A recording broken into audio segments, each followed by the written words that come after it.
Committee will come to order. Today we begin our fiscal year 2026 posture hearings with U.S. Northern and Southern Commands.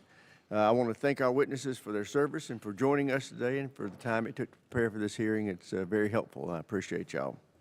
We know that border security is national security. Over the past 4 years, we've learned that the hard way. President Biden's open border policies triggered historic levels of illegal immigration. They also emboldened cartels that flooded our streets with fentanyl and other drugs made mostly with Chinese precursor chemicals.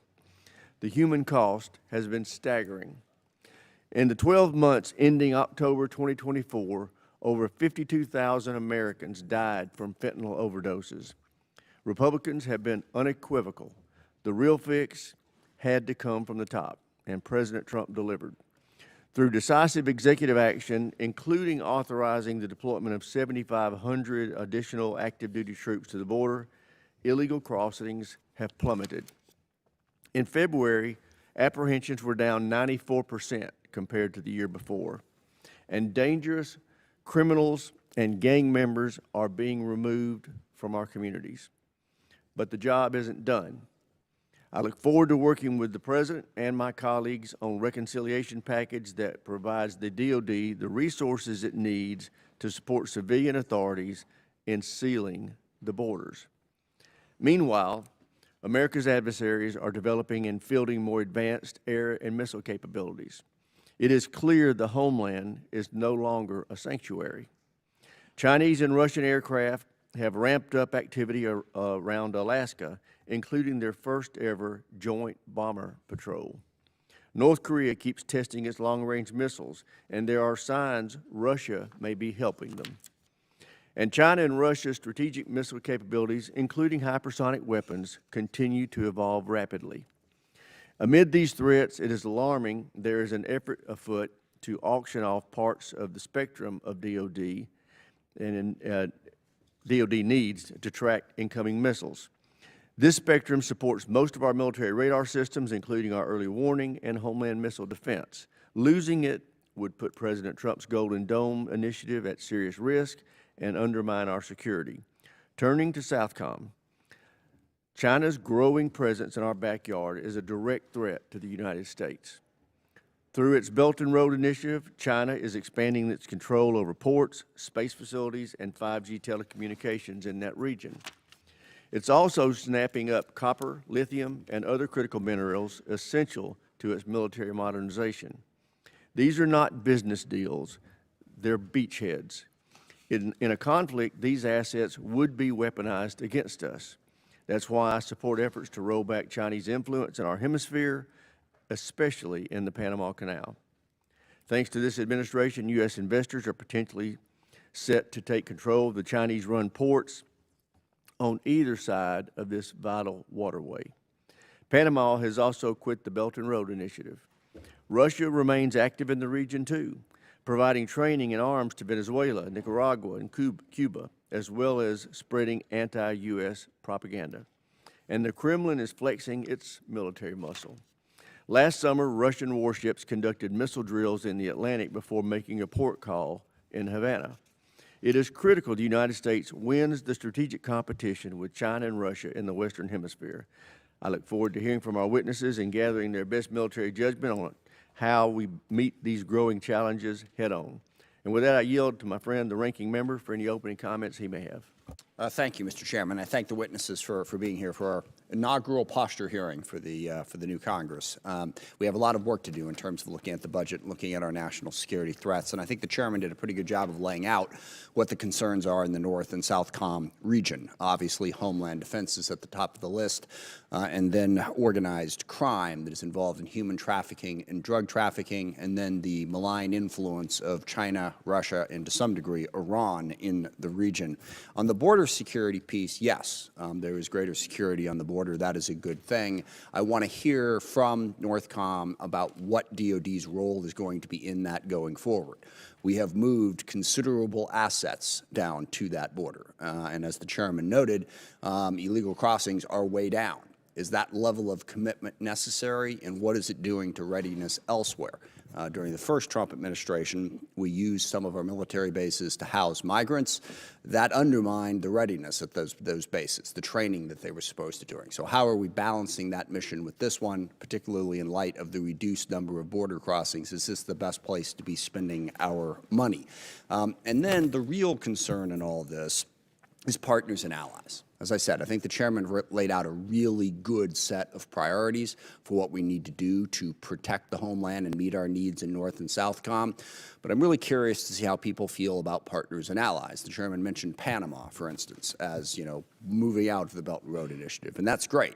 But if Panama thinks that the U.S. is going to use military force to retake the Panama Canal, I suspect Panama might recalculate who they need in terms of friends and partners. The tariffs that we are lobbying at Canada and Mexico. As all of you know, Canada plays a huge role in precisely that air defense that the chairman outlined. They are an integral partner. Without them, we could not have the situational awareness over our airspace that we have. If we continue to treat them as a hostile nation, if we continue to talk about annexing them, basically violating their sovereignty, what is Canada going to do? Are they going to maintain that partnership? In addition to that, the Department of Defense, a lot of the equipment that we need to build is done in partnership with Canada. We get a lot of parts for a lot of critical missions and equipment that we make. We're actually going to drive the prices of that up. Now, nobody, apparently except for President Trump, knows exactly what he's going to announce tomorrow. But the tariffs that he has already announced, and crucially the tariffs that he has already threatened, are basically turning our partners against us.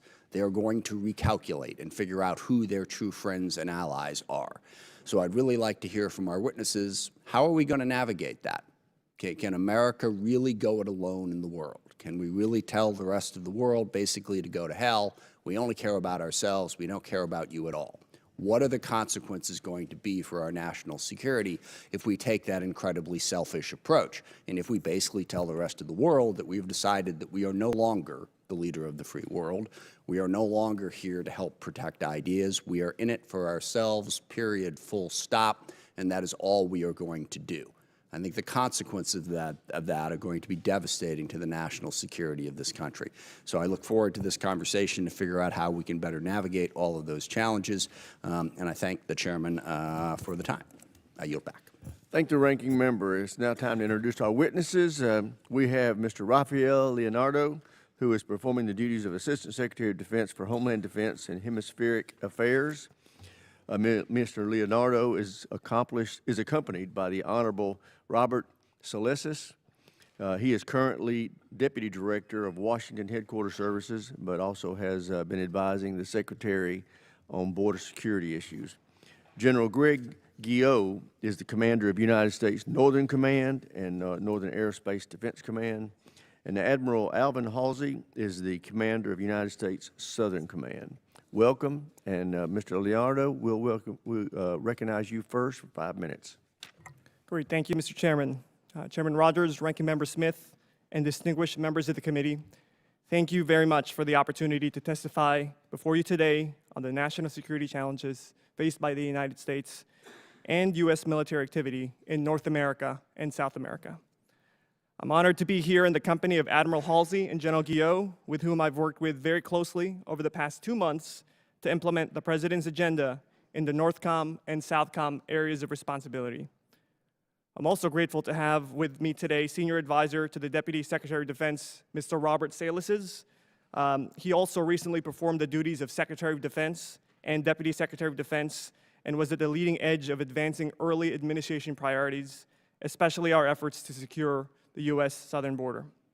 Additionally, he brings decades of experience in Homeland Defense within the department, and he looks forward to joining me in answering your questions today on behalf of the Office of the Secretary of Defense. Today, I'd like to emphasize 4 key points. First, President Trump and Secretary Hegseth share your assessment, Mr. Chairman, that the homeland is no longer a sanctuary, and so our top priority is to defend the homeland. Second, we are surging DoD support and developing new capabilities to meet these challenges. Third, we continue to support our federal, state, and local partners, including through disaster response and our activities on the southern border. And fourth, closely tied to the defense of the homeland, is ensuring our interests are advanced throughout the Western Hemisphere. And to your point, Ranking Member Smith, that we do this alongside our allies and partners in the region. Both President Trump and Secretary Hegseth have been clear that protecting our homeland is priority number one. The United States faces a range of challenges that threaten our strategic stability, including vulnerability posed by our unsecured borders, China's unprecedented military buildup, and a range of other threats, including adversaries who seek to undermine our military advantage through asymmetric means. Adversaries should know that the DoD is redoubling its efforts on mission resilience, the ability to withstand, fight through, and recover quickly from disruption to achieve national strategic and operational objectives. In the interim National Defense Security Guidance Secretary Hegseth approved last month, defending the U.S. homeland was identified as a top priority of the department as we seek to seal our borders, repel forms of invasion, including illegal immigration and narcotics trafficking, and advance U.S. interests in the Western Hemisphere. The threat from drug cartels, criminal gangs, and illegal immigration are a national security threat. Transnational criminal organizations, including recently designated foreign terrorist organizations, cartels traffic humans and drugs, including fentanyl, resulting in tens of thousands of American deaths annually. On January 20th, the President declared a national emergency, proclaiming that America's sovereignty is under attack, our southern borders overrun, and we must defend our nation and its citizens. Since that time, the Department of Defense has been working to address these challenges and implement executive orders to seal our border, and we are proud to report a 97% decrease in illegal border crossings as a result of these efforts. To defend the American people, we're developing new capabilities. President Trump has ordered the creation of a next-generation missile shield called the Golden Dome for America. At the same time, we work to continue to detect and track and mitigate challenges posed by small unmanned aerial systems. To help meet this threat, the department will continue to conduct counter-small UAS operations, improve incident response mechanisms, and deliver new technological solutions to rapidly evolving threat. And we know that the Congress is also very interested in this subject, and we look forward to partnering with you to address this challenge. We're also working to bolster capability in the Arctic, where China, despite being 900 miles from the Arctic Circle, has made increasing attempts to bolster its influence in the region. While limited in its ability to project military power in the Arctic, China seeks to bolster its operational expertise and has invested in scientific research with likely civil military applications. In conclusion, from the Arctic to the Antarctic, in all domains, Homeland Defense and the Western Hemisphere are intertwined. The department stands ready to ensure that our homeland is fully defended. DoD is committed to achieving peace through strength. Our actions, both at home and abroad, demonstrate our resolve to defend the American homeland, protect our interests, and deter aggression. We appreciate the committee's continued support for these critical missions. Chairman Rogers, Ranking Member Smith, and distinguished members of the committee, thank you for your support and leadership and for the opportunity to testify before you today. I would also like to express my appreciation for your continued commitment and support to the men and women of the Department of Defense. Thank you. Thank you, Mr. Leonardo. Mr. Salasas, you're recognized. Chairman, I'm going to pass to General Guillot and Admiral Holsey in the interest of time. Thank you, Chairman Rogers, Ranking Member Smith, and distinguished members of the committee.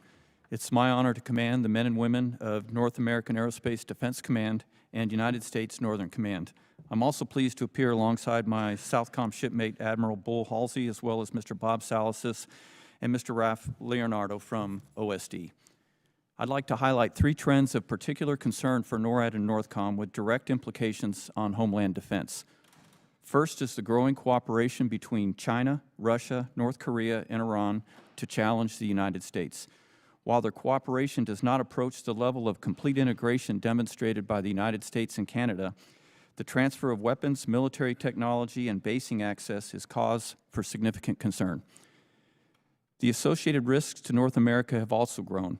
The number of Russian bomber incursions into the U.S. and Canadian air defense identification zones has returned to levels not seen before the Russian invasion of Ukraine, while the Russian Navy surface and subsurface vessels conducted out-of-area deployments off both U.S. coasts, including in the vicinity of Alaska. Second, evolving technologies demand that NORAD and NORTHCOM rapidly adjust our defensive posture. Small, uncrewed aircraft systems, or UAS, pose a growing threat to safety and security. Likewise, as competitors continue to target U.S. networks and critical infrastructure in cyberspace, a whole-of-government effort is increasingly necessary to mitigate potential harm. Finally, non-state actors continue to target our homeland. Transnational criminal cartels based in Mexico threaten U.S. territorial integrity and the safety of our citizens. And radical Islamic terrorist groups have rejuvenated attack planning and anti-American propaganda intended to inspire lone wolf attacks like the deadly New Year's Day attacks in New Orleans. With that strategic backdrop, Homeland Defense remains our command's essential task, and in mindset and action, nobody waits on NORAD and NORTHCOM. That mantra proved true over the last year as the command's planning and preparation generated swift and effective responses to competitor actions, major disasters, and emerging requirements. Over the past 12 months, NORAD and NORTHCOM intercepted joint Russian and Chinese bomber patrols off the Alaska coast, tracked Russian surface vessels off both coasts, detected and assessed numerous North Korean ballistic missile launches, tracked multiple Chinese dual-use military and research vessels in the Bering Sea and Arctic Ocean, and supported Americans in need following Hurricane Helene and wildfires in California while posturing to support Hurricane Milton response. We also deployed close to 10,000 troops and delivered unique military capabilities such as airborne ISR and destroyers in response to the emergency on the U.S. southern border, and improved defensive capabilities against all threats ranging from ICBMs to small drones. Looking forward, NORAD and NORTHCOM modernization is crucial to outpacing our competitors. Establishing a layered domain awareness network to detect and track threats approaching North America from seabed to space is critical to immediate and future mission requirements because we can't defeat what we can't see. To that end, I appreciate the Department and Congressional support for fielding all domain capabilities such as airborne moving target indicator satellites, over-the-horizon radars, the E-7 Wedgetail, and integrated undersea surveillance system. These capabilities support long-standing NORAD and NORTHCOM requirements and will serve as the foundation for the Golden Dome construct. Defending our borders and establishing a national missile shield, protecting critical infrastructure and force projection capability, and safeguarding our citizens will require the best our nations have to offer, and I'm grateful to the committee for your ongoing support of NORAD and NORTHCOM's vital missions. Thank you again for the opportunity to appear today, and I look forward to your questions. We have the watch. Thank you, General. Admiral Holsey, you're recognized.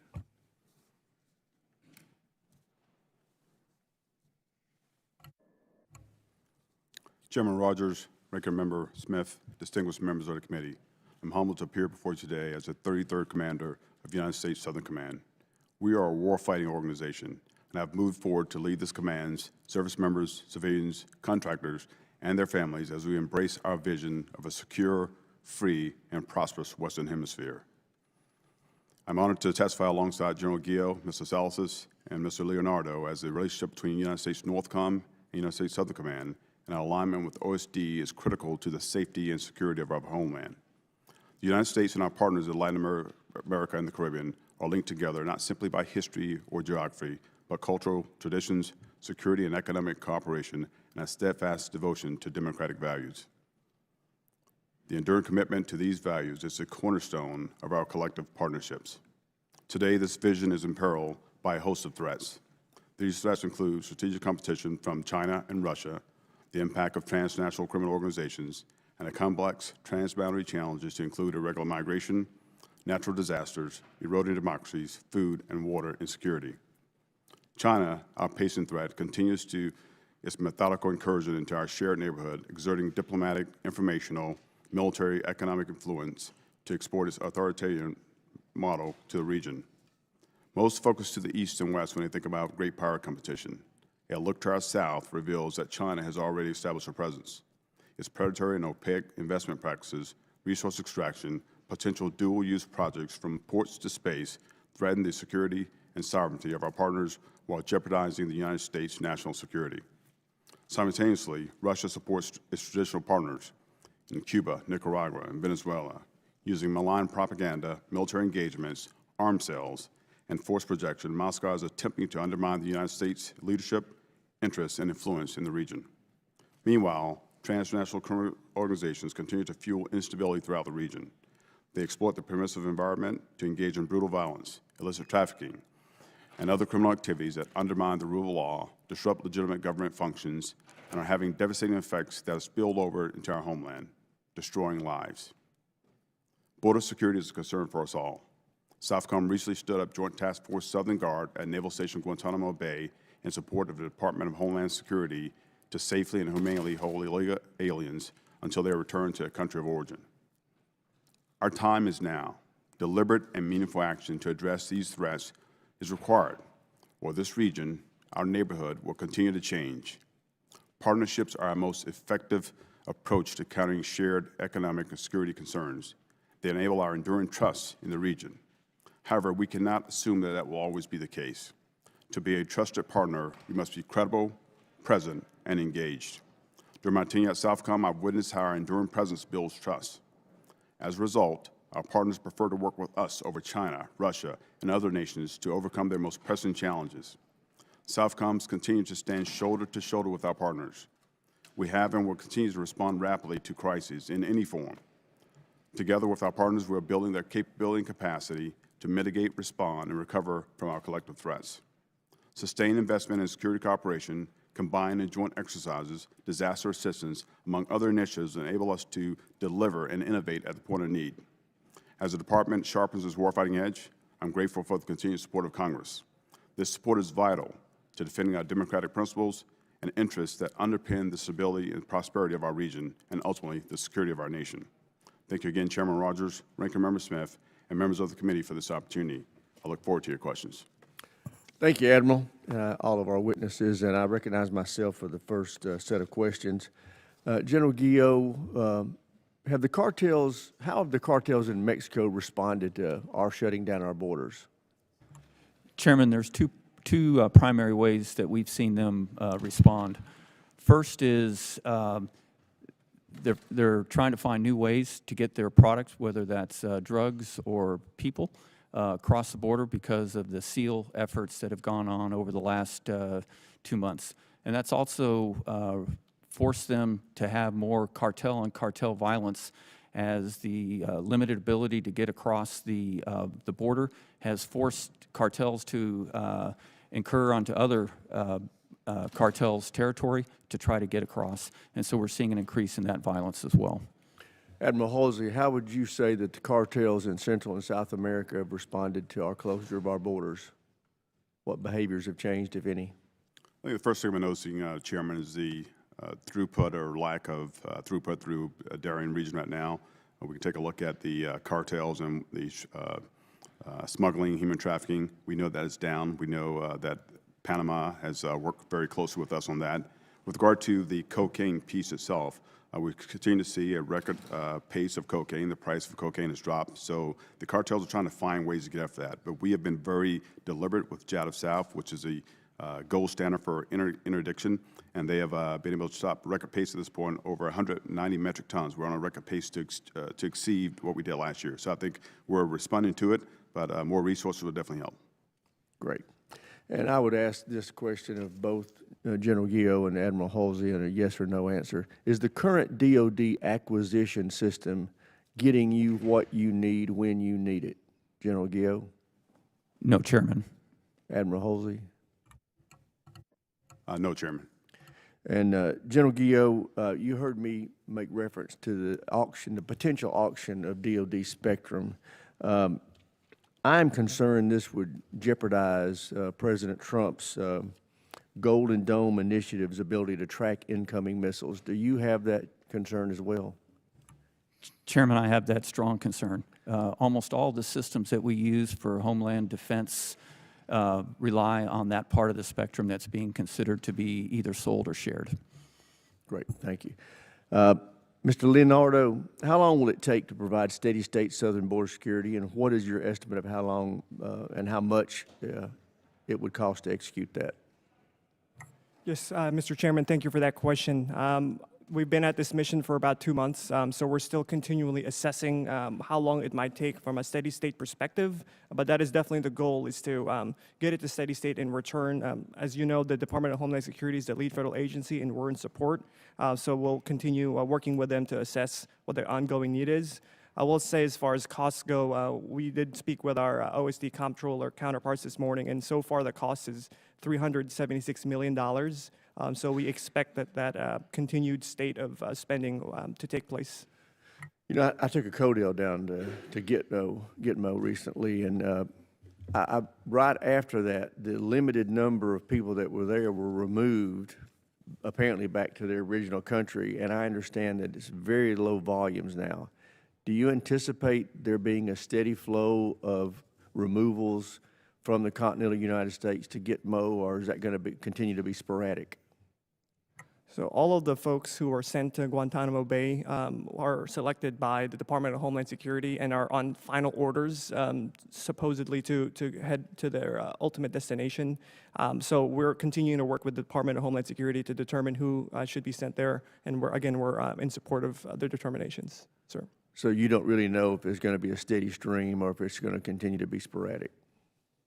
We're just continuing to test that, Chairman. I don't know if you have anything to add, Mr. Salas, on that. Chairman, if I could, obviously ICE has an incredibly important job here in the United States. As you know, ICE is a very small organization with big responsibilities. Currently, they have housing for about 45,000 high-threat illegal aliens. That capacity gets exceeded quite a bit, and so they need additional housing. That's where the department has stepped in, obviously to use Gitmo. So I do think we'll be continuing to use Gitmo for some time until ICE has more capacity to house high-threat illegal aliens. Thank you, Mr. Salas. I yield to the ranking member for any questions he may have.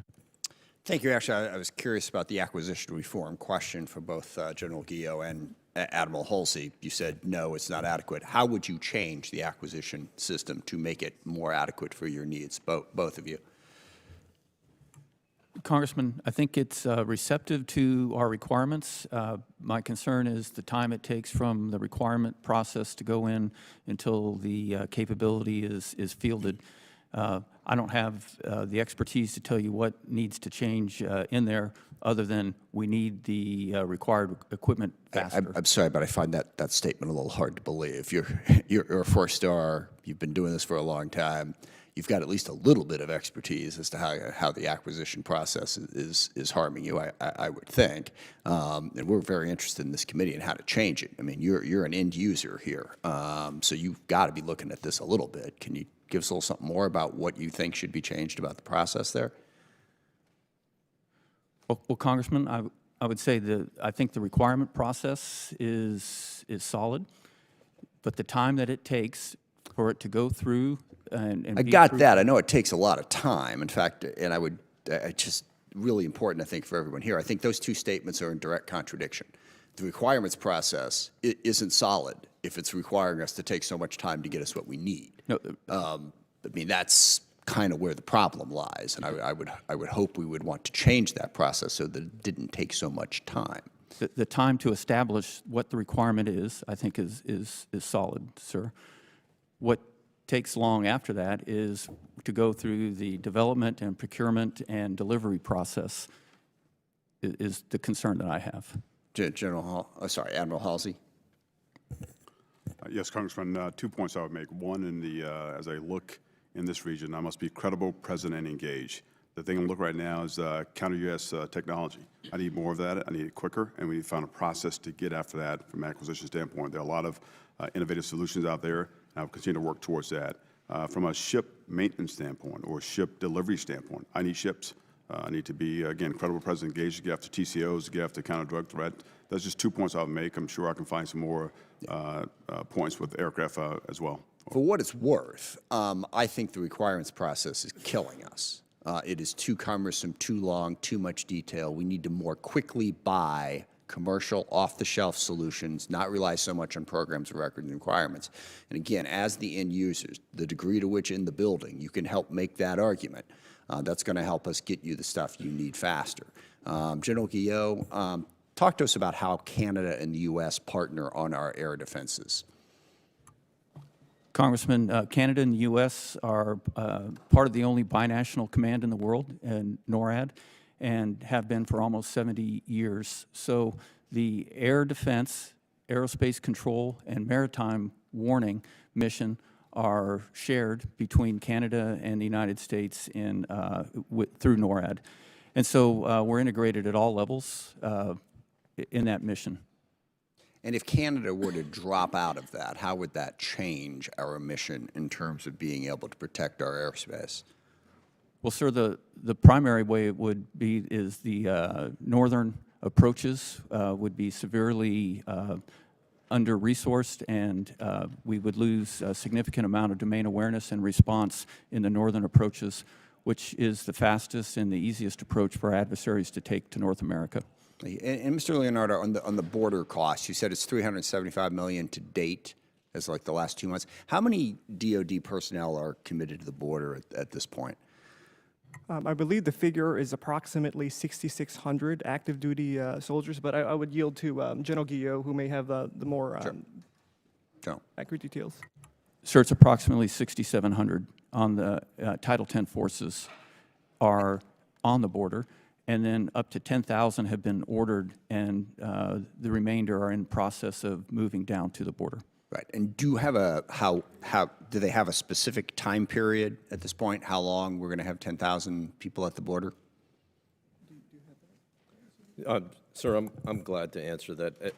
As you know, Ranking Member Smith, the department has supported the border for several decades. Oh, I understand that. No, right. So as far as how long we're going to be there now, I suspect for an extended period. Sure. Based on the results that we've achieved in just 60 days, to shut down the border the way we have, and to support our partners at DHS and CBP and ICE, it's an incredible effort by the Department of Defense working with DHS and CBP and ICE. But when these 10,000 were sent down there, they weren't sent down there for a 3-month deployment or a 6-month deployment. They're just sent down there, and then we'll just see how long they stay. There's no particular time frame. Well, the executive order tells us to seal the border, and that's what the department will do. But I want to clarify the number too. That also includes the numbers at Gitmo, the number of military forces supporting Southcom too, sir. I'm over time, so I have to yield back. Yield back, Mr. Chairman. Thank you. Gentleman from South Carolina, Mr. Wilson is recognized. Thank you, Mr. Chairman. Thank each of you for coming here today. I'm very concerned about the renewed actions of the axis of evil that have taken to challenge the United States and Europe and Asia, but also in our backyard here in the Western Hemisphere, threatening the security and independence of our allies throughout the hemisphere. With that in mind, we know that, sadly, that we're in a war we did not choose, of dictators with rule of gun invading democracies with rule of law. It began February 24, 2022, when war criminal Putin invaded Ukraine, and then on October 7, 2023, the puppets of Iran invaded Israel. With that in mind, the Chinese Communist Party continues to challenge the United States economically and diplomatically within the Western Hemisphere, and war criminal Putin continues to push aggressive disinformation and propaganda while continuing mass murder in Ukraine. And war criminal Putin is clearly and obsessed trying to resurrect the failed Soviet Union, oppressing the people of Russia itself, Transnistria, of Moldova, Belarus, while invading Ukraine and the Republic of Georgia and threatening Estonia and the partitioning, again, of Poland. With all of that in mind, Admiral Holsey, right now, 22 of 31 countries to the Southern Command still have a part of the Chinese Communist Party Belt and Road Initiative. It's really reassuring and so positive that Panama has announced they're leaving the Belt and Road Initiative, and we so appreciate our allies and the people of Panama, just great people that understand the threat. With that in mind, Admiral, what are the elements and what is the conduct of the Belt and Road Initiative, and what further resources do you need to ensure that we can continue the trend of pushing the Chinese Communist Party out of the hemisphere. Congressman, the Belt and Road Initiative continues to portray economic opportunity. We see it a bit differently. We think our partners, by the time they realize what's going on, they've been duped, right? They find themselves with high interest rate loans, more data insecurity, resource extraction. It goes on and on and on. I think we have to deliver by making sure we can have an alternative, right? So whether that's, one thing our partners continue to ask for is our presence, right? They want a security cooperation, but also we can look at raising the profile of our businesses in the region. We need to find a way to have economic investment. I look at the Office of Strategic Capital, DFC, Exim Bank, finding ways that we can deliver for our partners quicker.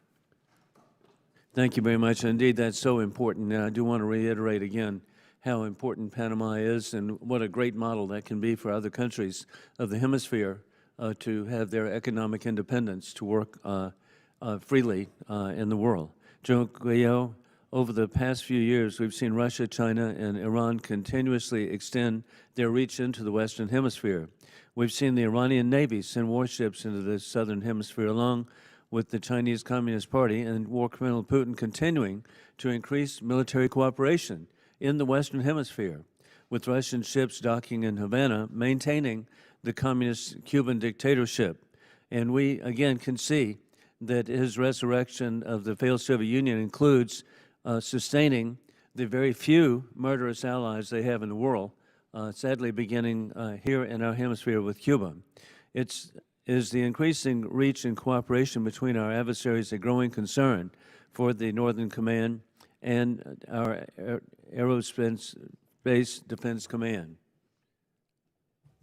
Congressman, it is one of our primary concerns, and that is the increased cooperation between China, Russia, Iran, and North Korea, not only in exchanging weapons and technology, but also in access from which to operate.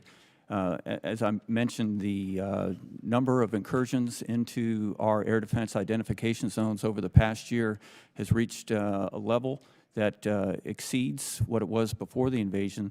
And if you take the year since the invasion combined, that number of incursions is less than what we had last year, and I expect that trend to continue, and it's a big concern to NORAD and NORTHCOM. And I'm really grateful that President Trump is addressing the issue of the Iran capability of developing a nuclear weapon. Indeed, with their ICBM capability, what we're talking about is an existential threat to our ally Israel, but also to the United States. And so the regime in Tehran should not be allowed to have a nuclear capability. I yield back. I thank the gentleman. Chair, and I recognize the gentleman from Connecticut, Mr. Courtney. Thank you, Mr. Rogers, and thank you to all the witnesses this morning. General Guillot, at NORTHCOM posture hearings in recent years, you and your predecessors have described the increasing frequency of Russian submarine patrols that have transited the Atlantic in the vicinity of the Homeland. You alluded to the undersea a number of times in your testimony. It's in your written testimony as well. Can you tell us, as best you can in an unclassified setting, if that trend is continuing? Congressman, the trend of approaching our coasts from both Russia and Chinese submarines is increasing, and we need a expanded undersea detection capability to ensure that we're aware of these and can properly posture to defend against submarine-launched cruise missiles or ballistic missiles. And when you say that undersea detection, you're talking about sensors, right? And I mean, there's obviously other levels of... Yes, sir, I'm talking about sensors. Right. Anti-submarine warfare, to follow up Mr. Smith's question, is a team sport with our allies. It starts in Europe in terms of Russian patrols, where, again, UK, France participate with the US, and then as it proceeds further west, Canada is also part of that team sport. Isn't that correct? Congressman, that's correct. And if you use the last out-of-sea deployment in July as an example, the nations that you mentioned had first detection. We picked up on those, and using both Canadian ships and maritime patrol aircraft, tracked the submarine and the surface vessels all the way until we handed it to Admiral Holsey's command, and they went into Havana. Thank you. And again, we're talking about a fleet that, despite the war in Ukraine, Putin continues to invest. In fact, yesterday, he was at a shipyard announcing, again, another generation of submarine capability for the hydrosonic missile payload, which, again, I don't know if you've been following that, but I mean, again, this threat is not sort of stalled out because of Ukraine. That's right, sir. So the maritime threat and most parts of the air threat have actually grown over the last several years, despite the activities in Ukraine.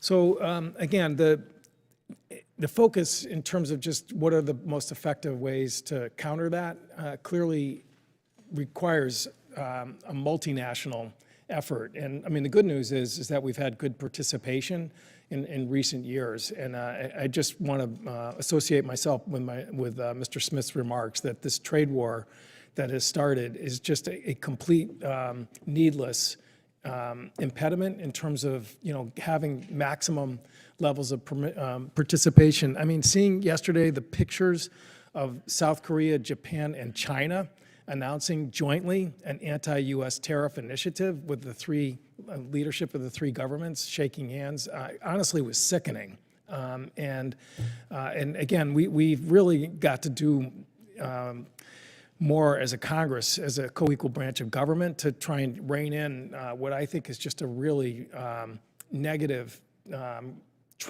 dynamic that's being put into place. And we're all going to find out tomorrow the extent of the next level of these tariffs, but it's impossible for, I think, anyone to argue reasonably that it's not impacting the ability of us to interact with our allies when their governments are being put under such strain and pressure with these policies that are again, seem to be cascading out every single day.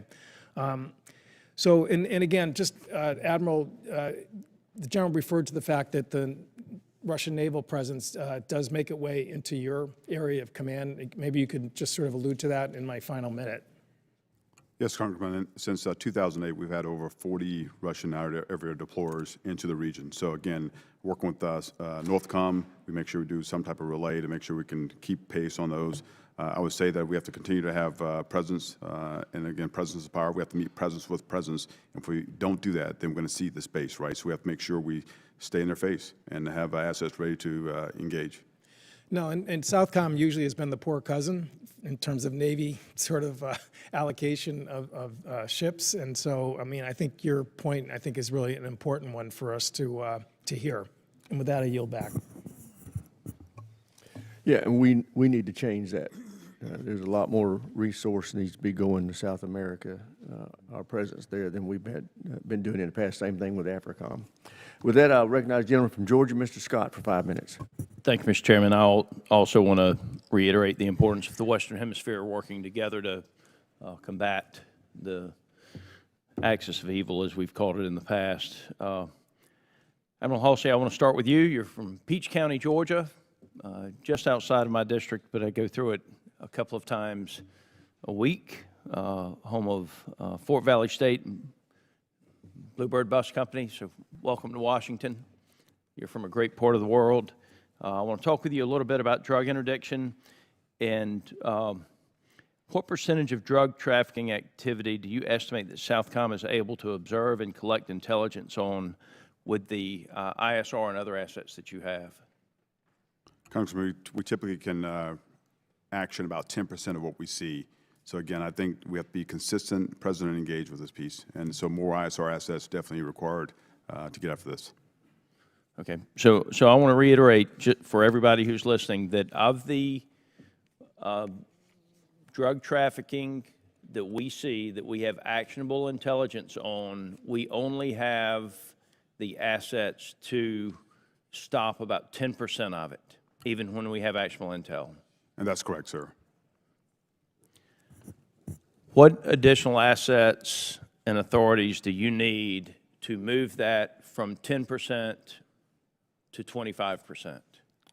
And thank you for that, Congressman. I think we need consistent persistent presence to interdict and engage. We have to continue to do that. I think as I look at more maritime assets, aviation assets, ISR assets, and then the security cooperation, as we continue to build up our partners' capability and capacity.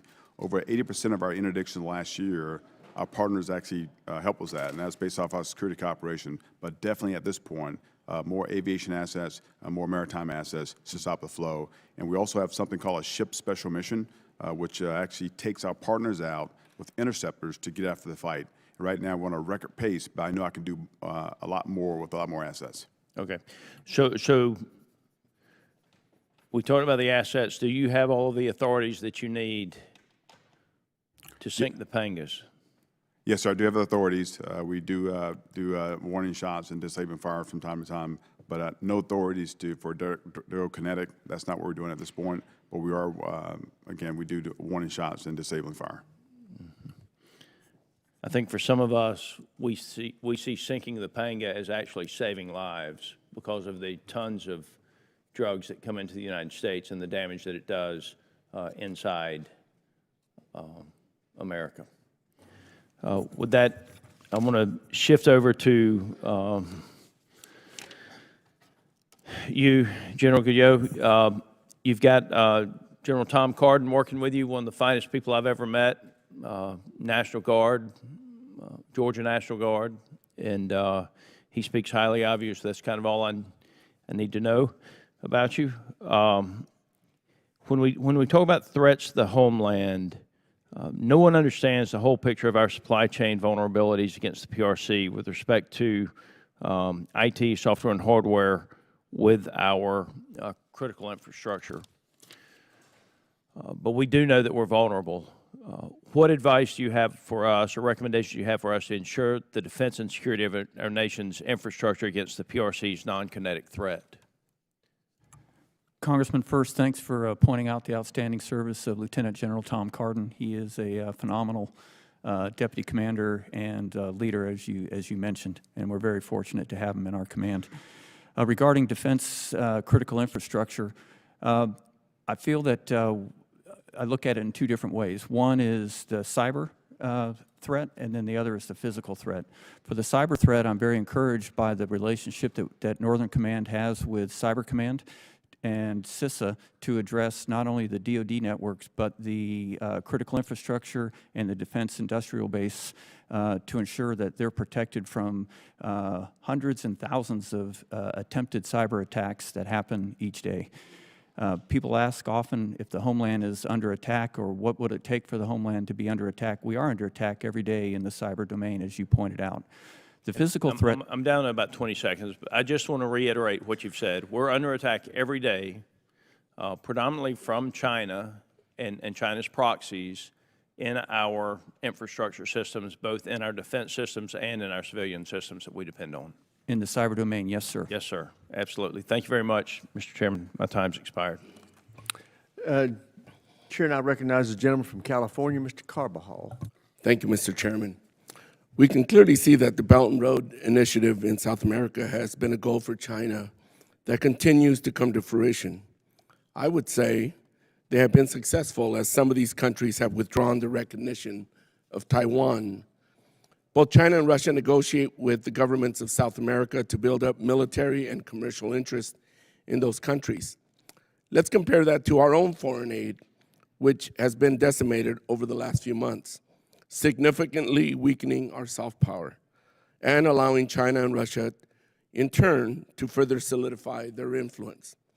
Admiral Holsey, what is COCOM doing to combat the growing Chinese and Russian influence in South America? And does our diminishing soft power make it more challenging to accomplish this? Congressman, thanks for that question. At Southcom, we continue to use the security cooperation support that we have. Basically, I look at the Joint Exercise Program. That's a great way to bring our partners together, build interoperability, trust, capability. We continue to do that. We have several projects ongoing now with our security cooperation, again, building cyber operations centers. So we'll continue to go that route. With regard specifically to the lack of some of the soft power, I have to use the tools that I have. So I think about the Lamont exercise, which is ongoing right now. We've already done over 4,000 encounters with across the Caribbean doing medical procedures and surgeries, over 300 surgeries. A look at the Continuum Promise, what's going to happen this summer, another soft power initiative where we're going to have the USNS Comfort to go out to over 8 nations and treat thousands of people. I try to continue to build the resilience that we have. And last thing I was mentioning that we have the Trade Winds exercise. It's going to start next month in Trinidad and Tobago to do humanitarian assistance, disaster relief type response. So we're building capability and resiliency of our partners to help them be ready, and we'll stand shoulder to shoulder with them. So, Admiral, if you could just answer the question, yes or no, does diminishing soft power make it more challenging to accomplish your mission? Yeah, definitely. We always need soft power, right? So that's part of my job as well to work that. So yes. Thank you. Admiral Holsey, can you discuss how the Special Forces Tactical Surveillance, Reconnaissance, and Tracking Program has assisted you in carrying out missions in your AOR? And do you think this is a program we should continue to make investments in? Yes, in the past, it provides information and from an intel standpoint to help us out. So yes, it is a program that I'm in support of. Thank you. General Guillot, there are over 6,500 troops deployed to the southern border, helping with detention activities. 6,500 troops seem like a lot and an excessive number to me. I can't imagine there is enough work to go around since they can't assist directly with law enforcement activities. Can you speak to what exactly your military members are doing in the southern border? Congressman, yes. First, I'd like to point out they are not doing any detention activities. So the 6,500 are all performing roles in support of Customs and Border Protection or providing unique military capabilities such as airborne ISR and the surveillance of the destroyers off of each coast. About 90% of what the active forces are doing down there is in what we call detection and monitoring, where they're using advanced systems to monitor the border and detect anybody that's trying to illegally cross.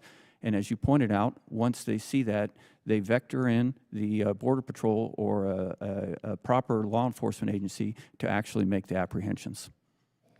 Thank you. I know all these service members are following their orders and will continue to do so. But when do you think these troops will be able to return to their families, and in the case of the Guard, their primary jobs? Congressman, as Mr. Salas has said previously, I think it'll be probably measured in years, not in months. The initial results of sealing the border have been fantastic if you look at the stats, but we need to make sure that, one, that's lasting and it goes through all of the cycles of illegal migration that we see. Seasonal impact is significant on this. And then we need to make sure that it's sealed and it remains sealed. And I think that will take probably a couple of years. What has been the decline in the migration since the buildup? Sir, all the stats that we see is that the numbers of detections, incursions, apprehensions are all 90 to 95 to 97% less than they were before the executive orders were issued. Thank you very much. Expired. Chair now recognizes the gentleman from Virginia, Mr. Whitman. Thank you, Mr. Chairman. I'd like to thank our witnesses for joining us today. General Guillot, I want to begin with you. We had some conversations about what happened December 2023 at Joint Base Langley-Eustis, where we had incursion of UASs, small UASs, for almost a 2-month period. We got briefs about what happened there. They came in well lit. They weren't trying to hide anything. I felt bad for the base commander because he wanted to do something and wasn't getting backing from folks up the chain of command. We had a bunch of resources there where we could do things. None of those were used. If it wasn't for NASA Langley next door, we wouldn't have even had the sensors to be able to sense those unmanned aerial systems that are there on site. Let me ask this. We have, from a hearing then, asked for a priority list under 130I. What bases are priority? What's being done to protect those bases? How do we make sure those things don't occur again? I believe that our adversaries are probing, trying to figure out what we can do, what we can't do, and that's very telling to them. What they saw that day or what they saw over that month, it was very telling to them that there wasn't the type of reaction that was necessary. My question is this: What has been done in the meantime for us to be assured that NORTHCOM and NORAD is doing everything possible on these bases to protect them from these UAS threats? What's our counter-UAS? Where are we with prioritizing these bases? Where are we with training our security forces on base to protect those bases? Where are we with supplying kit to at least the priority bases, or have some network of equipment that's necessary to make sure we're protecting these bases? Congressman, since the Langley incursions of December 2023, NORTHCOM has requested, and then last November was given the responsibility to synchronize the DoD and, if necessary, interagency response to counter UAS incursions. During that time, we've conducted 3 assisted responses where we can use our new responsibilities to bring capabilities to a base, similar to what you saw at Langley, but this time with the authority to operate those systems based on our headquarters' close ties with the interagency and LNOs to get the FAA and other authorities that are necessary to operate once they land. The responsibility for defending bases resides with the services and with the installation, but what NORTHCOM has done is proposed a process where we would bring in flyaway kits to supplement, or in the case where there are no capabilities, provide the initial capability at that base to defeat that. Now, we don't have those kits yet, but we're in the process of acquiring those. Okay. I would say there's certainly a sense of urgency there in making sure that we get that done, especially here at the Homeland. Sir, I share that sense of urgency. Thank you. Admiral Holsey, I want to point to a study being done, or project, I should say, at College of William & Mary called AID Data. And AID Data is looking at how China has dramatically expanded its footprint in critical mineral extraction around the world, but specifically in South America, specifically Peru. There are 2 large copper mines there that are mining at record pace. China's putting a significant amount of money into those regions, much the same way they did in Africa, in places like the Democratic Republic of Congo, where they own 16 of the 18 mines. You know, we in the United States can talk about resurging manufacturing and building all these semiconductor plants, but if we don't have access to critical minerals and rare earth elements, those things to the left in the value chain, and we can build all the plants we want, but none of that's come to fruition. Give us your perspective on how you see the Chinese footprint expanding in South America, specifically as it relates to critical minerals and rare earth elements. And Congressman, thank you for that question. It's no doubt that China continues to, or will like to, control the abundance of resources and rare earth minerals in the region. We know that. So I think what we have to do is have a solution. Recently, just last year, Exim Bank was able to finance a copper mine in Peru, but we have to continue to up that, right? So Office of Strategic Capital, Development Finance Corporation, we have to continue to raise the profile of companies willing to go down there. When we go to these regions, they know they have someone who's going to respect their laws, respect the environmental concerns, right? So we have to continue to get after that, sir. Very good. Thank you. With that, Mr. Chairman, I yield back. Chair, and I recognize the gentleman from Colorado, Mr. Crow.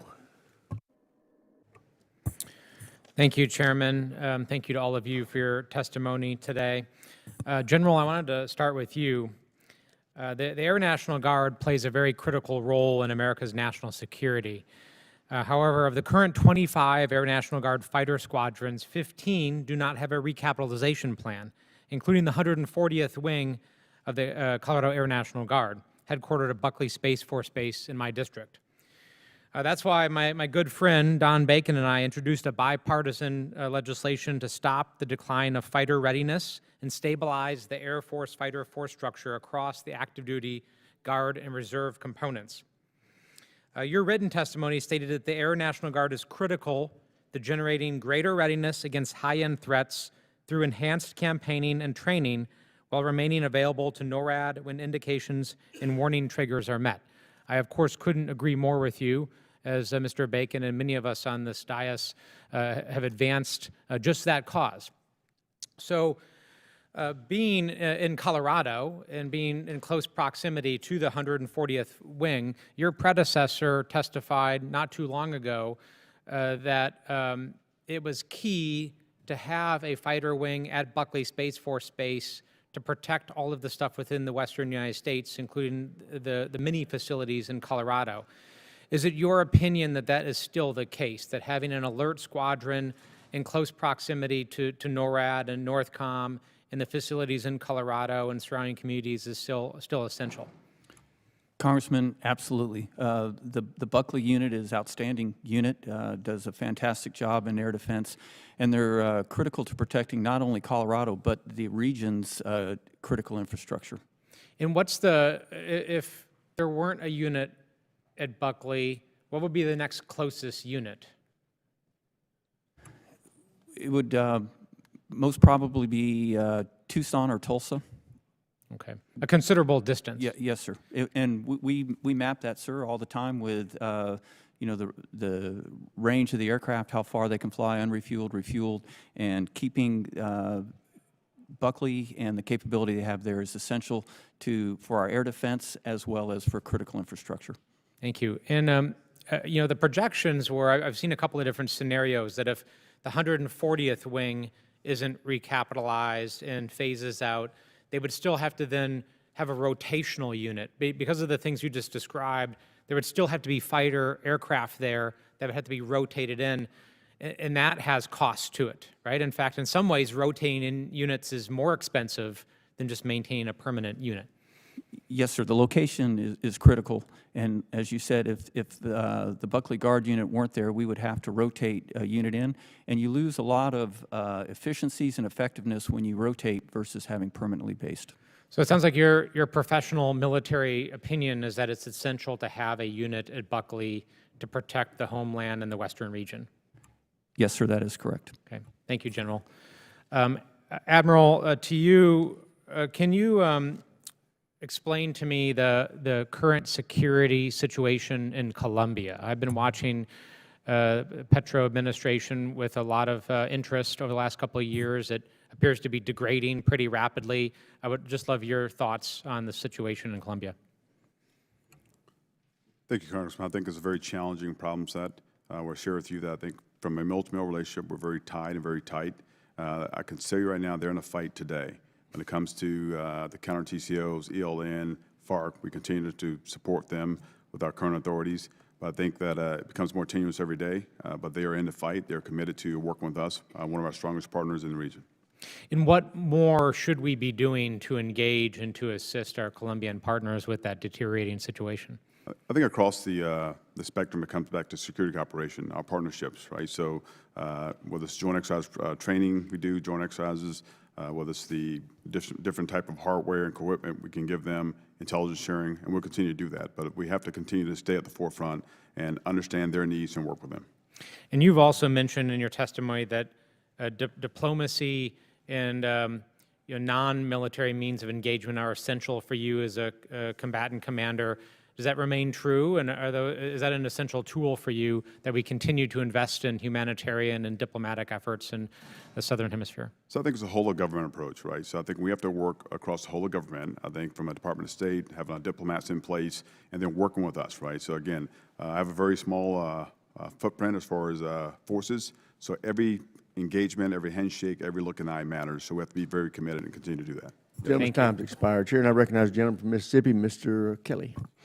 Yes, sir. And General, do you feel like our southern border is more or less secure today now that we don't have just unknown threats pouring through every single moment of every single day who may or intend to? Do you think we're more or less safe today on the southern border? Congressman, we are more secure today on the southern border. And talking a little bit, Admiral, just in Southcom, I think that is one of the areas we can have the greatest impact. So what are we doing state partnership program-wise? What are we doing? Back when I was a young lieutenant, they used to send engineer units to build roads, basically combat trails for us, but roads. They would build soccer fields, do infrastructure, help with schools. What are we doing in South America now with our Guard and Reserve units where they get a cool overseas training ribbon and we get to actually impact a country's view of the United States? What are your intent to use some of those things? So, Congressman, that's one of my biggest levers I have in the region is right after security cooperation, I always talk about state partnership programs. We currently have 24 states partnering with 30 countries in the region, so it's a very powerful lever. They do everything from subject matter expert exchanges, cyber, aviation ops. They're all in on us, and I can't do without them. Yeah, and going back to those projects, though, we used to send engineer units and other type of units routinely to South America, which, again, gave them engagements and gave them familiar, but also gave support, soft support to, are you looking at reiterating that thing that we did in the 90s and 2000s? So that's ongoing, sir. That, as well as the U.S. Army Corps of Engineers, we're totally engaged in the region with the assets that we have. Yes, sir. And then back to you, General. I'm really concerned. You know, we had a Chinese air balloon fly over the United States and basically surveil the whole United States, and we shot it down after it got everything that it wanted. We continue to have folks who surveil or send drones over our bases or put infrastructure things that have the potential to surveil. How serious are we in NORTHCOM in the protecting and hardening our bases against surveillance and also attacks? Congressman, between both NORAD and NORTHCOM, we're very engaged in what you described. NORAD to ensure that the air sovereignty of the United States and Canada are maintained. NORTHCOM for the UAS challenge that you mentioned. And we're working with the services and with the department to increase not only the capability, but also to expand the authorities we have to knock out not only aircraft or UASs that are a direct threat, but also that are surveilling over the installation. And I'd like to even see it expanded beyond the installation to ensure they can't see anything sensitive on our bases. Thank you, General. In the balance of my time, I yield to Mr. McGuire.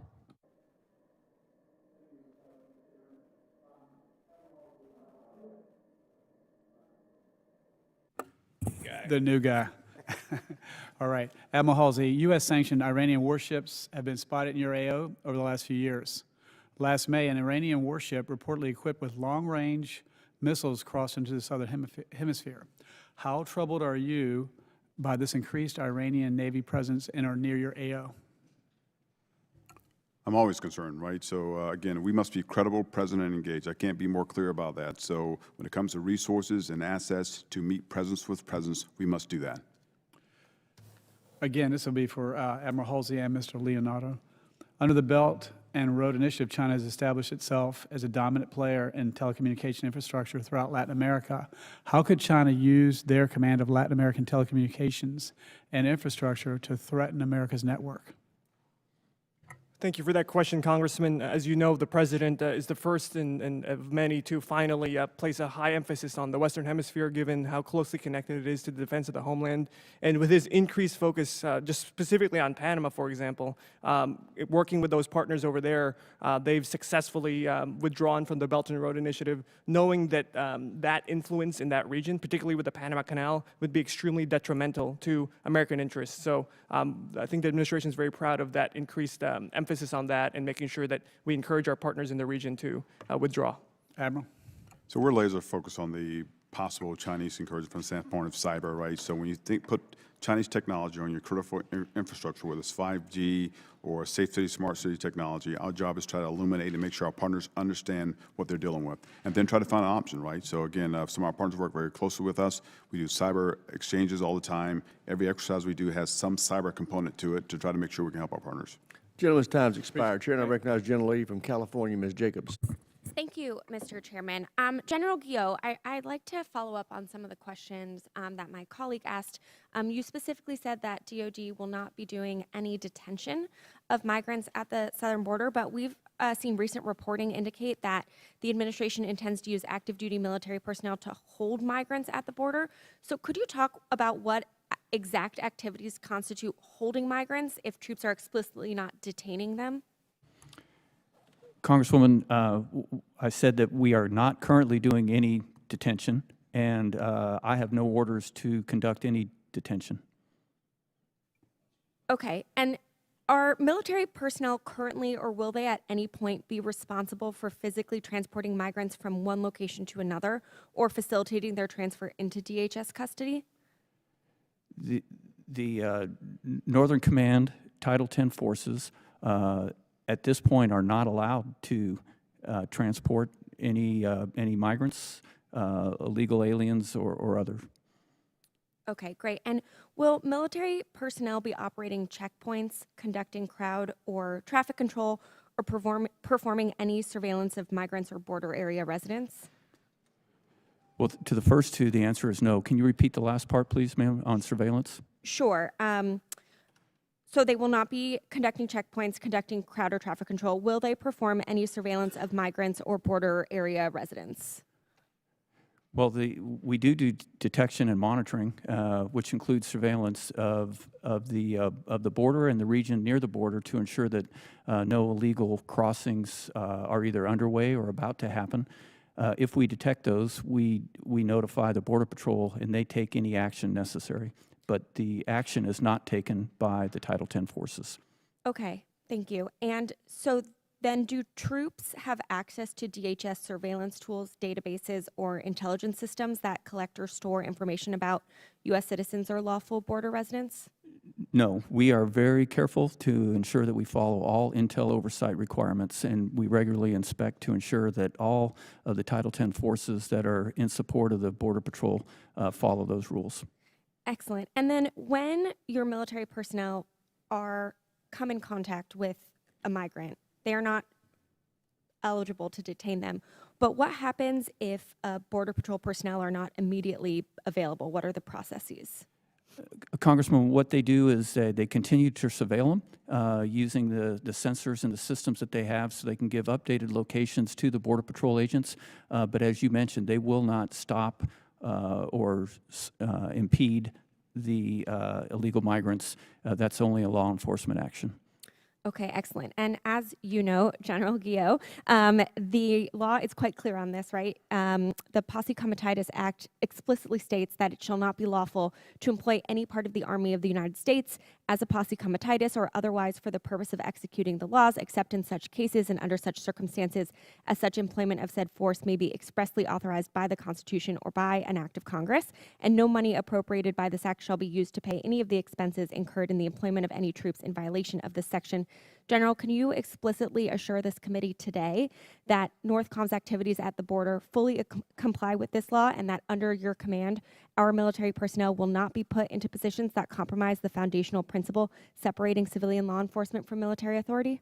Congresswoman, I can assure you that we are very familiar with that law and we follow it to every detail. Excellent. And what specific training and guidance have service members received regarding these legal constraints? When the units are identified to come down to support the NORTHCOM mission, they go through an extensive period of training both at their home station and then once they arrive on the border during what we call the RSO&I process, which can take several days to a couple weeks to ensure that they have all the required training to include the standards on the use of force and the posse comitatus. Great. Since January 20th, have there been any revisions or contemplated changes to the rules of engagement or rules for use of force for military personnel deployed at the southern border? The only one that I've proposed is a change to the rule of force, which would allow us to shoot down or bring down drones that are surveilling over our deployed and mobile troops. That's the only change to the use of force that I've proposed. Excellent. And are service members deployed at the border armed? Yes, I've directed that all service members that are operating in close proximity to the border will be armed with the weapon that they are trained to use, whether that's a long rifle or a sidearm. Gentlelady's time's expired, Chair, and I recognize the gentleman from Nebraska, Mr. Bacon. Thank you, Mr. Chairman. I'm on the right side over here, or your left. Thank you for being here. And I got to brag, I did serve with a Colonel Guillot back in the day. We both got to command the greatest wing in the United States Air Force, the 55th Wing. My first question is to General Guillot. Tracking hypersonics is a big concern for many of us, I know for you as well. Can you talk about the challenges of tracking hypersonics and also add, what is the time from, if it's a hypersonics launched in China, how long could it reach the continental United States? Congressman, and I share the shout out for the fight in 55th, and thank you for that. Hypersonics are very destabilizing. They're tremendous challenge to us because they start off often in a ballistic manner, which is very easy to predict where they're going to eventually impact. But because of their speed and their maneuverability, all that goes away once they enter the hypersonic and the glide portion of their profile. I think it also, because the speed cuts down the amount of time, sometimes to as little as 5 minutes to detect, track, and predict where it's going to go. But because of the end-game maneuverability that they have, really, we don't know until the very end where these could go because of the maneuverability. What kind of capabilities do you need to better track this? What should we be funding in Congress? The HBTSS, the Hypersonic Ballistic Tracking and Sensing System, is an extremely promising satellite-based capability to detect and track the hypersonics through the regimes that I just described. And then I think that we're going to have to increase our commitment to defeat mechanisms, which are challenged for the same reasons that I just mentioned, the maneuverability and the speed. We have some great defeat mechanisms, but they aren't geared towards the speed and maneuverability that hypersonics bring. Sounds like a good priority for us to work on. We would appreciate it. Yes, sir. CJADC2 and AI and those growing importance for your air defense command and control. Can you talk a little bit about the importance of the Maven Smart System? Congressman, Maven Smart System has become the staple for our joint all-domain command and control system because it not only presents a picture of the battle space in multiple domains. Most systems show one domain or another, but you can get all domains in Maven Smart System. And the increasing number of layers of live data that can be brought in, everything from undersea through space sensors displayed at the same time. So it's a staple to both NORAD and NORTHCOM, and I see it growing in the future. Thank you. Admiral Holsey, what's the biggest gap that you have for the counter-drug mission, and what can Congress be doing to help you? Congressman, I think the biggest gap remains assets. We have to be consistent, President engaged, and have a consistent presence on the waters, in the air, to deter and interdict. So I think from an air standpoint, maritime standpoint, and ISR, all is very critical to the mission. Thank you. I want to follow up on a question that General Guillot got earlier about cyber. I appreciate you talking about it's not just ballistic missile threat or hypersonic, it's also cyber. And you got to work with Cyber Command and CISA, which is, there's a seam there, and we're trying to close those seams. Are there any additional authorities that you need to work with Cyber Command and CISA? Sir, I think we have the authorities that we need, and I should point out the FBI is very active as well in our cyber defense. Having those organizations resident in our headquarters is helpful. Frequent talks with General Hawk, sometimes weekly, on the threat. And every time I ask him if he can take action, he has had the authorities necessary to do that on our behalf. So I don't have any authority requests at this time for the cyber domain. One last question with my final minute. You know, I've worked in NATO. I've worked with the Canadians. I've worked with the Danes. And I'm concerned about some of the comments that these are our allies. And so as a traditional Republican, I hate to see the friction with our allies. Are you seeing any of those frictions at all at NORAD or NORTHCOM? Congressman, as you know, in NORAD, we have several hundred Canadians that work side by side with us, as well as at the installations. At the military-to-military relationship level, we have zero problems or concerns. Everybody's focused on defending our continent, and I'm real proud of the effort that they're putting into it. Thank you. Good to hear. Mr. Chairman, I yield back. Jim yields back. Chair, and I recognize the gentlelady from Hawaii, Mr. Kuda. Thank you, Mr. Chair. You know, when we visited Guantanamo Bay, we were told that there were service members there from every branch minus Space Force. The question I have is, where are they being reassigned from, and are we compromising our readiness and posture in other areas where they're now being detoured and reassigned to Gitmo? And what kind of military commitment, both people and cost, would be required if, in fact, we reach the President's thresholds of housing 30,000 migrants there? Clearly, there's a lot of additional costs, but even just the living facilities for 30,000 troops, right now you have service members in tents at Guantanamo Bay. What would be the cost and personal impact, and will this impact our readiness posture elsewhere from where they're being reassigned? Congresswoman, from the standpoint of where the troops are coming from, as a force user, if you will, we put our RFF in request for forces, and the forces come to us. We ask for specific requirements and problem sets, so they actually send the forces to us from all over the nation. So again, really over to the services to show the impact of the readiness of their command. From my command itself, the folks who are working for me that down there, from the readiness reporting tool, they are not showing any degradation in training or readiness at this time. Okay, so you're telling me that we really don't know if it's impacting any kind of readiness or posture in any other theater. We don't know where they're coming from. We have to ask every branch specifically. Yes, Congresswoman. Okay. Came from How about the service. cost? If we have over 1,000 service members there to basically oversee at the height, maybe 200, 177 individuals there. If we have 30,000 migrants at Guantanamo, what kind of military presence would you expect to have there at Guantanamo Bay? So, Congresswoman, the Southcom always postures and plans for a migrant operation. We've done that in the past. For our planning shows that if we were to go up to 30,000, if we were to do that, and we have not been told to do that, it's approximately 9,000 plus service members to do that mission. But right now, we're in a tail approach, and we have not gone beyond anything over 1,000 at this point.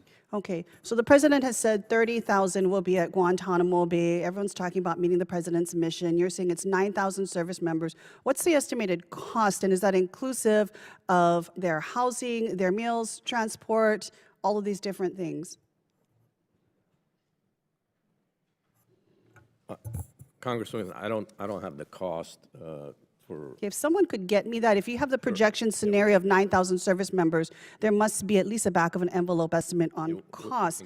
Now, I don't know if this question came up already, but when we went there, over 30% of the migrants there were low threat, which means that they did not have a criminal record other than having illegally crossed the border. So that being said, does it make financial sense and also military security sense in terms of where we're taking these individuals to house upwards of 30% of migrants at Guantanamo Bay that are actually low threat, low risk? So, Congressman, obviously we work very closely with ICE and DHS and CBP on this. They make the determination of who goes to the housing areas.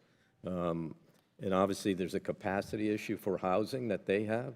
So they will make a determination who to send to Gitmo, whether it's high threat illegal aliens or lower threat illegal aliens. And what we do is we provide the capability to house them temporarily. Okay, so let's talk about housing capability then. Let's say 30,000 individuals do come to Guantanamo that are in fact high risk. We were told by ICE that they cannot be housed in soft-sided tents, like the tents that are currently sitting vacant right now. Do we have the hard structure capacity to house upwards 30,000 potentially high-risk migrants at Guantanamo Bay in hard-sided facilities? Currently, we do not have that capability.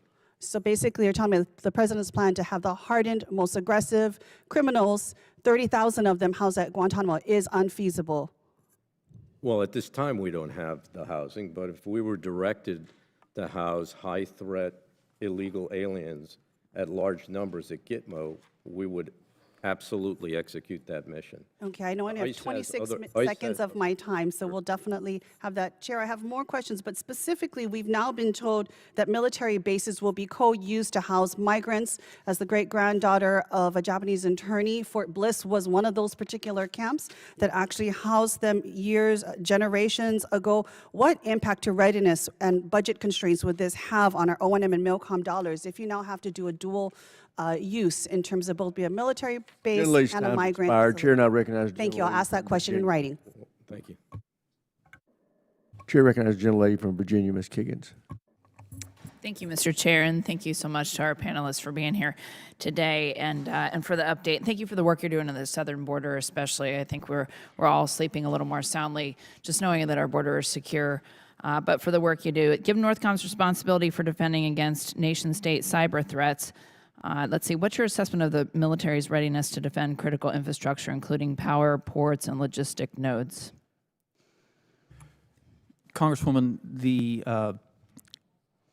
I think it's the ability to defend in cyber for the DoD network is strong, and then for the ports, we rely heavily on CISA and Cyber Command to identify weaknesses, and there are some. There are teams that go out and check this.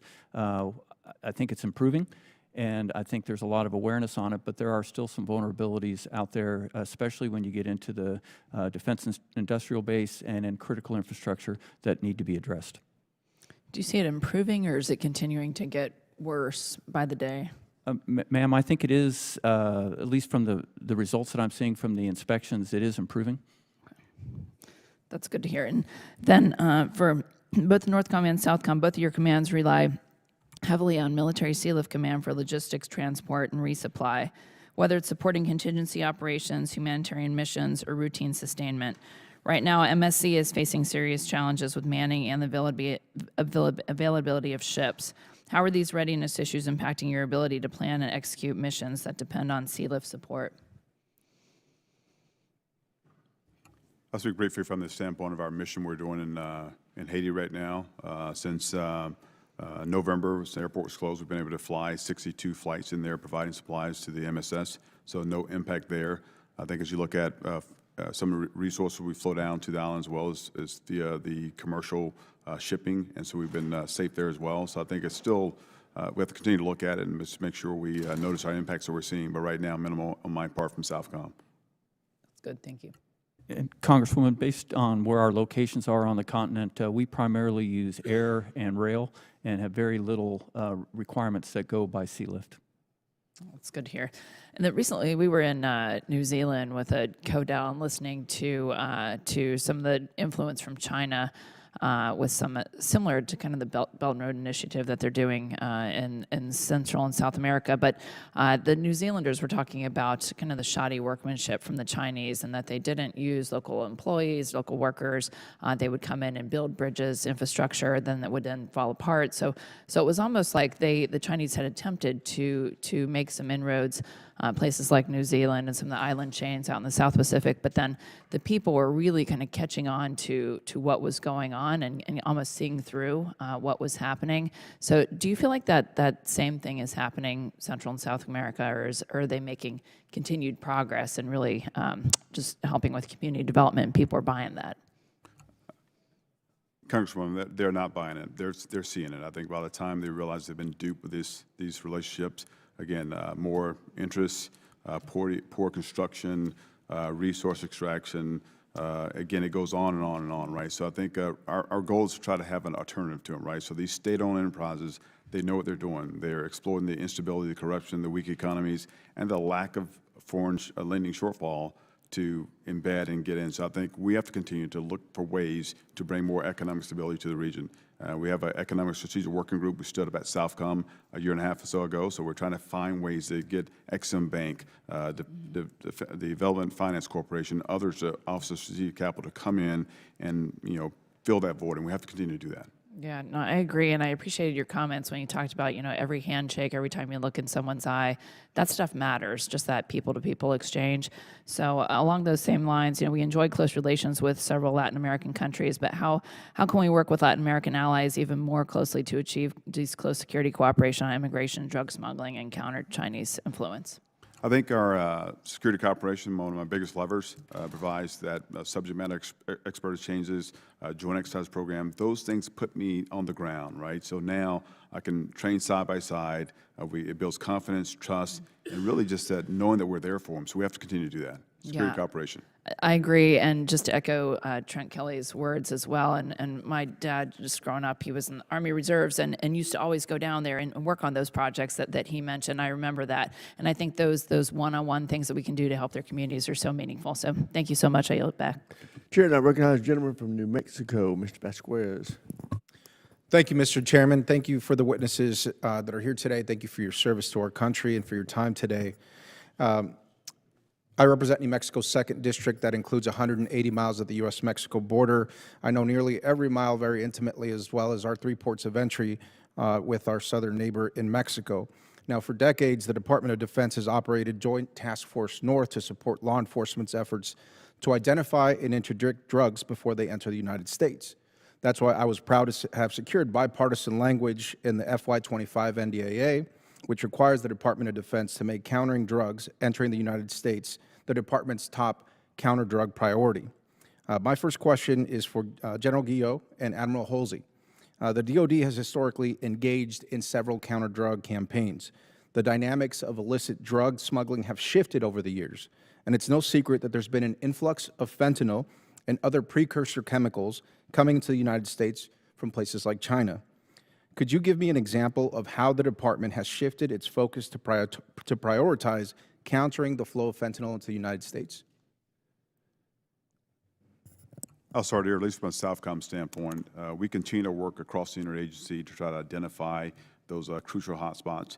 Right now, we know that the precursors are going into Mexico first, so we're not seeing a lot in the Southcom AOR. We'd have some potential hotspots being Honduras, Guatemala, and Dominican Republic. So interagency work support doing that. We continue to see the cocaine the prices drop, so the cocaine continues to come in, and we're getting after that at record pace this year. And I can do a lot more with more assets. But right now, I think from a fentanyl, we're still studying that very hard with our partners, interagency, to get after it. Thank you, Admiral.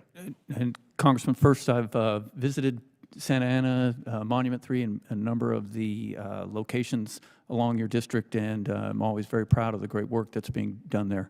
Regarding the fentanyl, we've seen the numbers drop significantly over the last 2 months as we've sealed off portions of the border and also established maritime blocks for this. We're waiting to see what's the next way that they're going to try to get that across.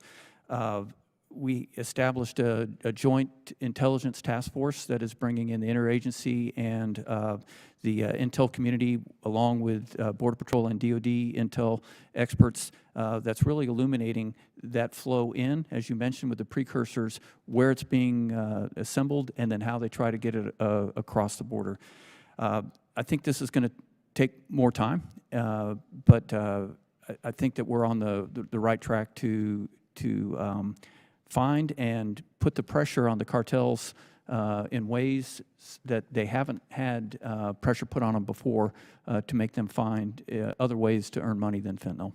Thank you, General. And I think our best resources are used in the ability to both counterdict the smuggling activities that happen, but more importantly, the actual precursors that are coming in from China and the manufacturing and the laboratory facilities that the cartels are using to then move that product across the country. I believe that's one of the best resources for DoD to continue its focus on, so thank you for that. And I remain committed to working with the department to stop the spread of fentanyl in our country. Now, I do have some serious concerns about a recent shift in DoD posture when it comes to immigration enforcement. And it is DHS's job to enforce our domestic immigration laws. And I believe DoD has to remain focused on preparing to fight and win America's wars.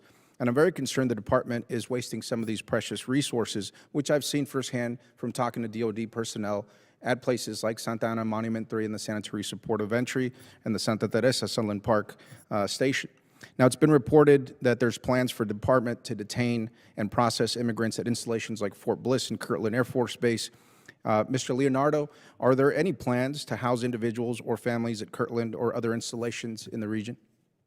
Thank you for your question, Mr. Vasquez. And the administration shares your concern about the flow of fentanyl, which is why we're eager to support the Department of Homeland Security in any way that we can.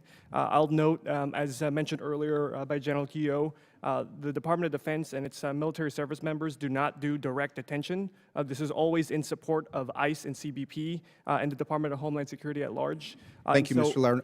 Leonardo. I have 20 seconds, and that was not the question that I asked. My question was about immigrants being housed at Kirtland or Fort Bliss.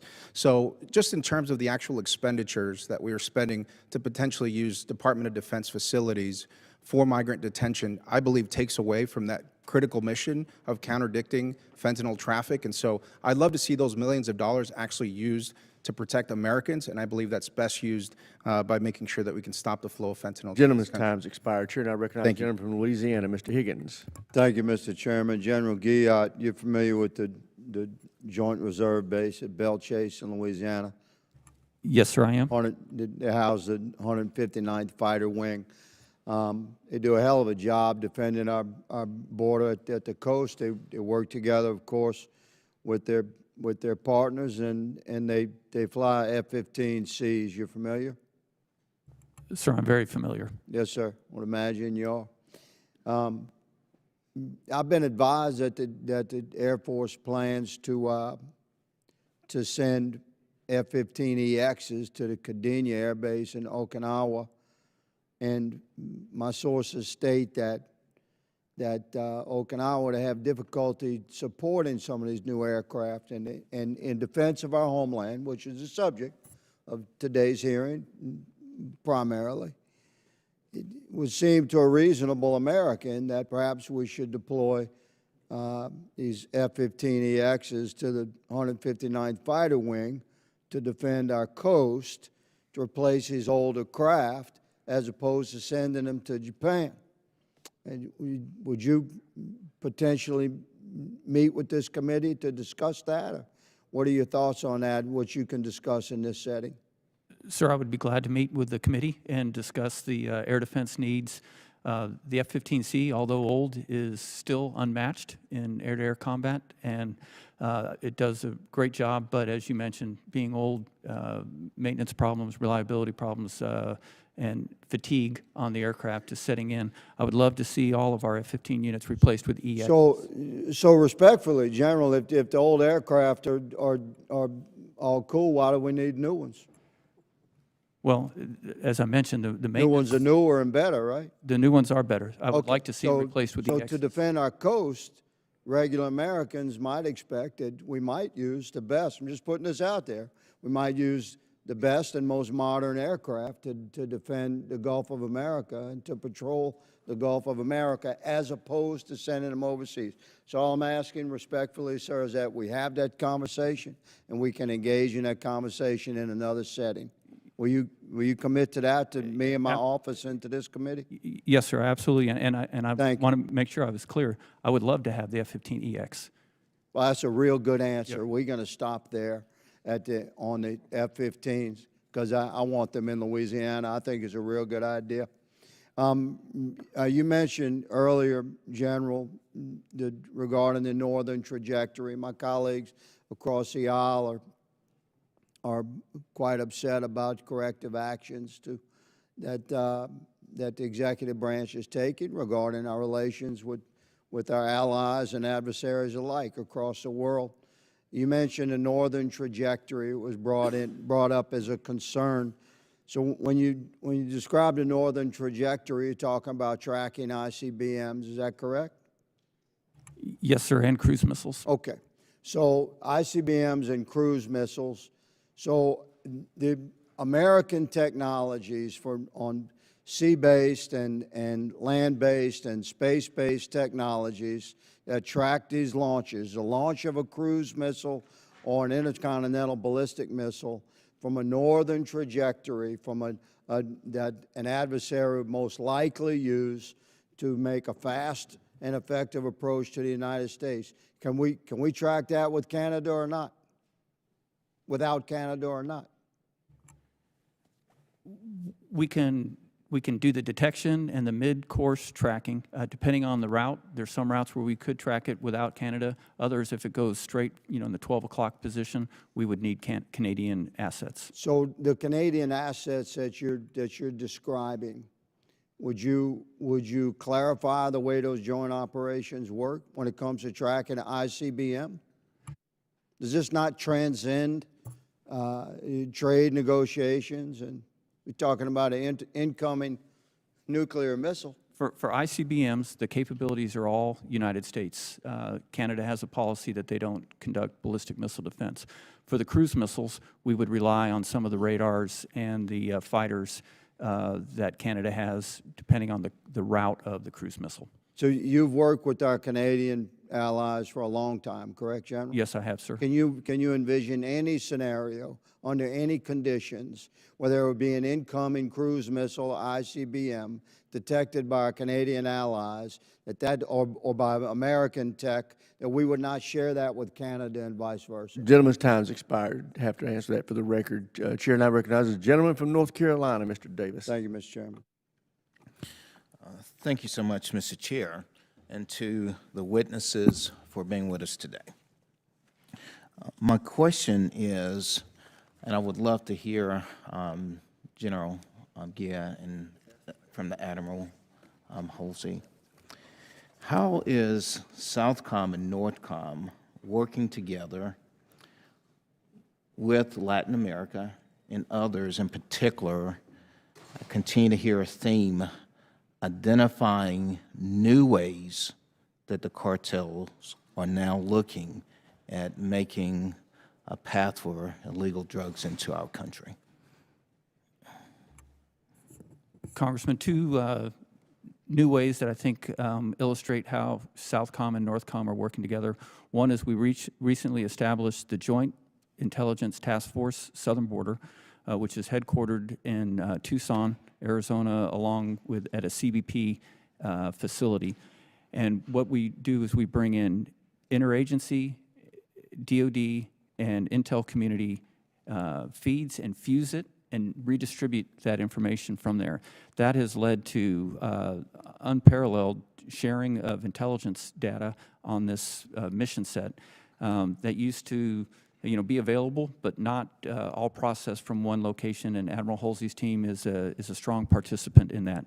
The other is, as we've deployed ships into the Gulf of America and also off the Pacific coast to counter illegal drug and migrant flow, we built into the plan that we could seamlessly move these ships further to the south if required to benefit Admiral Holsey's Jihad of South mission. Or his resources could move more to the north to seamlessly address the illegal flow of drugs and illegal migrants around, the Gulf or in the Pacific Ocean, around San Diego up to the coast. We've never had that level of cooperation between our two commands before. I would just add that as I look at the Jihad of South, they remain the gold standard for the detection and monitoring mission. And so we a great collaboration with General Guillot, but also I have to say our partner nations, right? So security cooperation, 80% of our interdictions last year was conducted along by, with, and through our partners. We have something called a ship special mission where we can position ourselves and then use the interceptors to get after it. Another thing we're working really hard with Jihad of South is this AI machine learning. So now, based off that technology, based off time of year, size ship, aircraft, we can predict where it's going and make sure we can have assets there. But again, consistent presence is required, and I have to continue to do that. I want to say, I really emphasize this work because too many people, too many American lives have died, and we have to stay in front of it. And that's what I'm really emphasizing here, staying in front of it. I want to shift gears, if I may, for a second. Was honored to be able to travel with our chair and other committee members to Guantanamo Bay. My question is, as we've seen now Guantanamo Bay exists as an alternative while Homeland Security is actually increasing capacity, what do you see as Homeland Security increases that capacity, the long-term role then with Guantanamo Bay? Mr. Salas. Congressman, thank you. Again, the department is in support of DHS and ICE and CBP. So as they gain more capability to house, it could lead to us not needing our certain capabilities. But until that threshold has been determined, which it is not at this point, we will continue to provide that support at Gitmo. And a follow-up there, do you anticipate or see any level of a timeline in terms of dealing with the capacity? I know that ICE is working very hard at trying to identify additional housing, but I think they will continue to rely on the Defense Department to support that for the near future. Okay. Thank you again for being with us today, and I yield the remaining balance of my time, Mr. Chair. Gentleman yields back. I now recognize myself for 5 minutes of questioning. Admiral Holsey, by the way, great name. You had to be a Navy man, right? You had to be, right? Okay. Admiral Holsey, do Cuba, Venezuela, and Nicaragua pose a security threat to the United States? Yes, Congressman. How big a security threat? I think it's very challenging. I think as I look at the region and watch the engagement, I can see out-of-area deployers come in from Russia and pull into Cuba. When I watch Iranian ships come over and deliver goods and services to Venezuela, it becomes very challenging. And so we have to continue to keep our eye on that piece and make sure, but I can't be more clear. I got to be consistent, present, and engaged, and when I have aircraft, assets, ships in the region, I can block those maneuvers. And would a regime change in those three countries make your life easier and also make America much more secure? That's more of a policy question. I think anything that's going to make us more secure, I support, but that's more of a policy question. Well, if Cuba, Venezuela, and Nicaragua became friends instead of the way they are right now, enemies, would that make your life easier? Yes, if they're friends, that'd be totally Democrat. Right now we have 28 democracies in the region, so if we had 31, that'd be great. Do you think Cuba is the head of the snake in stirring up trouble in the region and also helping Russia, Iran, and especially China in the region? So I would just say this, let's be clear, they do it because they know they have the backing of some of the nefarious actors, whether it's China and Russia, so I think it's a little bit of both. And I share your concern about the intrusion or the incursion of Russia, Iran, North Korea, and especially China in our hemisphere, and I think for far too long we have been maybe not blind to it, but certainly not paying the attention to what's going on in South America with these nefarious actors right in our own backyard, and I think we need to start paying much more attention to it. Do you agree with that? I totally agree with that, sir. Okay.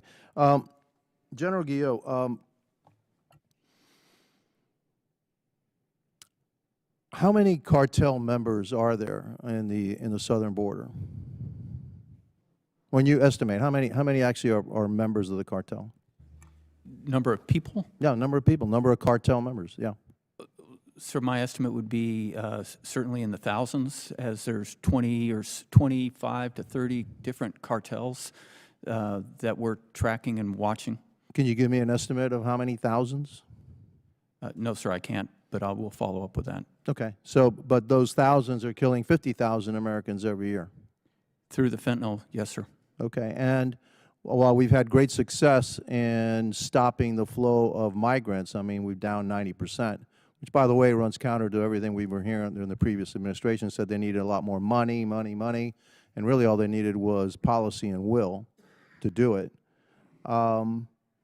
What are your records, or what do you indicate is happening in the southern border with regards to fentanyl, which is killing 50,000 Americans every single year? Sir, what we're seeing is the amount moving across that they're detecting is at about 40% of what it was before. So significant drop, but not to the same rate as the migrant flow. And then what we're also seeing is that a lot of frustration with the cartels at their inability to get fentanyl across the border, and so they're pursuing other locations to send it other than the United States. Okay, and so they've been labeled as terrorist organizations, right? They have, sir. What are we doing about that?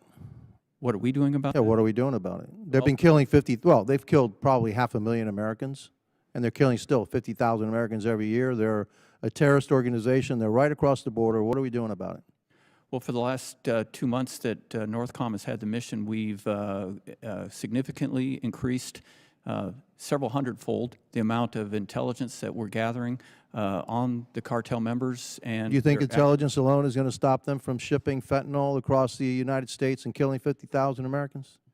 Well, I think it can, not alone, no, sir, but I think it contributes to the other actions that we're taking that is stopping it at the borders and that's stopping it from going through the maritime. Do you think it's the number one duty of government to protect its citizens? Yes, sir, I do. And do you think we've been doing a really good job at protecting American citizens from the poison that's been flowing through the southern border? Sir, I think we've been doing an increasingly better job since we picked up this mission. Fair enough.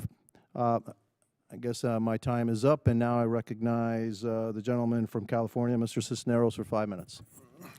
Thank you, Mr. Chairman. And if I could just say, the Department of Defense is not a law enforcement agency, nor should it ever become a law enforcement agency. That's not its purpose. That's not its mission. But with that, General, I'm going to kind of change locations on you here a little bit. I'm concerned about the accelerated rate of climate change and its impact on the Arctic. The melting of the polar ice caps is creating an opening of sea lanes up there. It's kind of making it quicker, easier path for China shipping, China military, the Russians as well, to kind of transit that way and with quicker access not only to Alaska, but down into the west coast of the United States. So with that, how is NORTHCOM adapting to the operational strategies to address the increased security challenges among the PRC and Russia? And really, how is that impacting NORAD and their mission as far as monitoring air patrols, overseeing that area? And as far as the Navy goes, is this something that we need to start increasing other than submarines, naval patrols out there in that area as well in order to show the flag and show there and not let them take over these shipping lanes? Congressman, the Arctic is extremely important to both NORAD and NORTHCOM as it makes up over half of our area of operations. Excuse me. What we've seen over the past year is an unprecedented presence by the Chinese in the Arctic region. For the first time, we had bombers that flew, Chinese bombers that flew into the Arctic region in July that we intercepted and escorted out of the area. But at the same time, there was also the highest number of ships, all dual use under the guise of being scientific, but also certainly military purpose there to map out, we presume, China's ability to operate both subsurface and on the surface in that region. So it's a big concern. What we're doing about that is we're operating with the Canadian military, the Coast Guard, and United States Pacific Command to make sure that we have presence both on the surface and in the air to monitor this traffic. And also, we've also expanded our intelligence gathering with the other Arctic nations, with the exception of Russia, all are NATO members, to ensure that we're sharing information with the other 7 Arctic nations on that. As far as naval forces go, is that something that we need to start seeing more naval ships in the region? Do we need, I'm a former Navy guy, Westpacks, Med cruises. Do we need to start having a North Pole polar cruise now? I would like to see more maritime presence, naval presence up there. I would point out that Admiral Paparo is very helpful in sharing ships up there, but we could use more in that region as, because of the strategic nature of that region. Okay. And Admiral, with consideration for Southcom, an increased U.S. presence in South and Central America, it's no secret the region is expanding its ties with the PRC. Through the Belt and Road Initiative. So again, not a lot of assets in Southcom. Again, we do Westpacks, we do Mediterranean cruises. We don't typically go down there. Every once in a while, we'll send a ship down there to kind of show the flag. But how do we partner with these countries to promote stability? And do we need to see an increased naval presence in South America, where maybe we now need to start considering routine deployments down in the area? 100%, sir. We need more assets in the region. Again, I've said before, I said in my statement, we need to be credible, present, and engaged. Presence means power. It sends a strong signal to our partners and allies, and also it sends an even stronger signal to would-be adversaries. PRC, Russia, Iran, they have to see us, and we must meet presence with presence. So I'll take those ships from the Arctic, and you can bring them down to the Antarctica. I'll take them. Well, hey, look, we need to do more to increase the size of our Navy, but we need to have those ships kind of in those areas. And I know the big struggle with NORTHCOM and SOUTHCOM has always been assets, but we need to figure out a way so that we can get the assets to you as well, because those regions definitely are becoming more important. And, I'm willing to work with the administration to see what we can do that. And with that, Mr. Chairman, I yield back my time.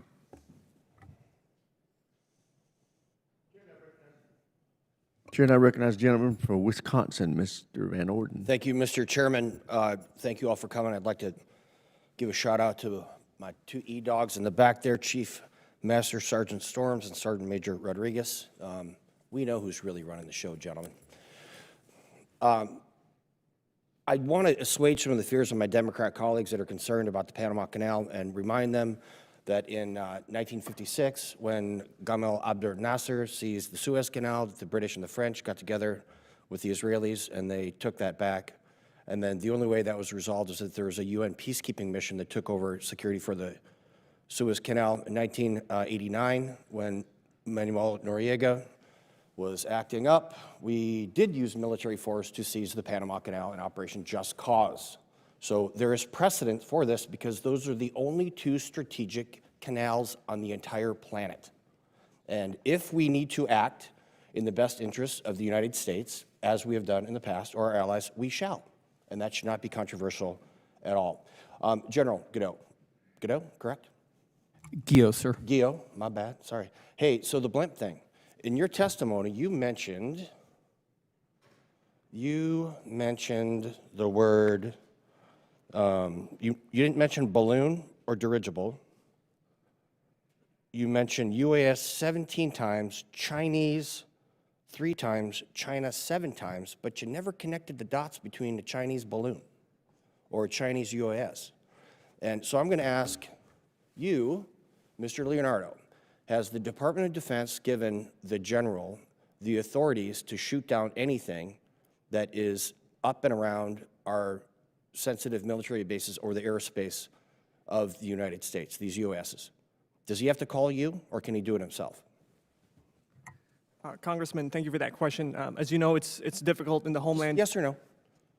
I had to take that specific question for the record, sir. All right, so we need to have the authorities pushed down to the general, and the general needs to push it down to the person on the base. And when you mention that you don't have the capabilities, but you want to because of the procurement system, that's a real issue. It's been 2 years. So we have to learn, sir. I want you to not have to call him. And Pete Hegseth, who I trust explicitly, implicitly, I mean, he's a great dude, but he shouldn't have to make that call. He shouldn't have to make that call, nor should you. I just want to make sure that that is very clear. Sir, I do have the authority to You shoot do, these right down. now you can? But you have the Over an capability. installation or a threat to the United States coming in, from the outside, I have So the authority to shoot what's that a down. threat? It was a Chinese balloon, and the Biden administration lied to every single person saying that they couldn't penetrate that stuff, that we were blocking them. That's not true. You need proximity. And unless a plane was flying with ECM jammers, that's not true. The Biden administration lied to everybody. I want to make sure you can shoot down something over Canada, you can shoot down something over the United States. So I have 2 minutes left. Admiral Halsey, holy beanbags, I would not want to have been Ensign Halsey in 1988, for Pete's sakes. You weren't even a tin can sailor, were you? Did you get heavies? Actually, I started on frigates and destroyers. Okay, it doesn't say destroyers, it says frigates in your bio here, sir. Hey, you said in your estimate we can only interdict 10% of the things that we see, correct? So 90% of the stuff that we're seeing that are people bringing this poison into the country, 90% is just going to go because we don't have the ability to stop that, correct? That's correct. Okay, and you said that the precursor chemicals go into Mexico, correct? Correct. Where do they come from? China. Aha, Clear. okay. So let me ask you this question, sir. In your professional military opinion, put aside everything policy. As an admiral, if we just started killing these people that are killing Americans, 250,000, 300,000 Americans, about the amount of people that died in World War II, why aren't we just killing these people?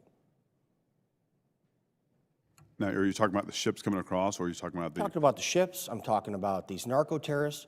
Why aren't we just killing the people that are killing American citizens? It makes absolutely no sense to me.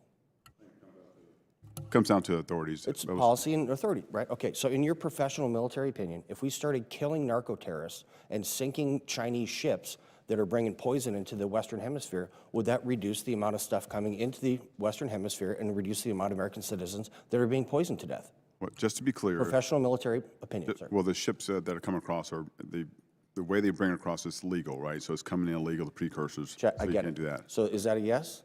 I have 10 seconds. General, if we started killing the people that are killing American citizens, do you think less American citizens would be killed by this poison? No policy, military. Well, I think if we aggressively stop them, it will bring it down. Gentleman's time's expired. Chair, and I recognize the gentlelady from Maryland, Ms. Elfreth. Thank you, Mr. Chair. And my friend from California broke the ice for me a little bit, talking about climate change and the impacts in the Arctic, particularly as we're seeing increased and frankly very brazen presence from China and Russia into shipping lanes. I want to drill down on that just a little bit. This, as you know, this committee is very focused on acquisition reform, but we're also going to be focused on shipbuilding this year. I want to speak to or ask about a very specific type of ship, icebreakers. And in general, you mentioned last year in front of SASC that the lack of icebreakers, it's my understanding we have 2 functional icebreakers, one of which might also be going down to Australia on occasion. Those lack of icebreakers limit our freedom of maneuver in that region. Since your statement last year, what actions have you taken to mitigate this gap in Arctic operations, and have our allies help fill that gap since we are clearly underperforming? Congresswoman, we are still severely underperforming in icebreakers.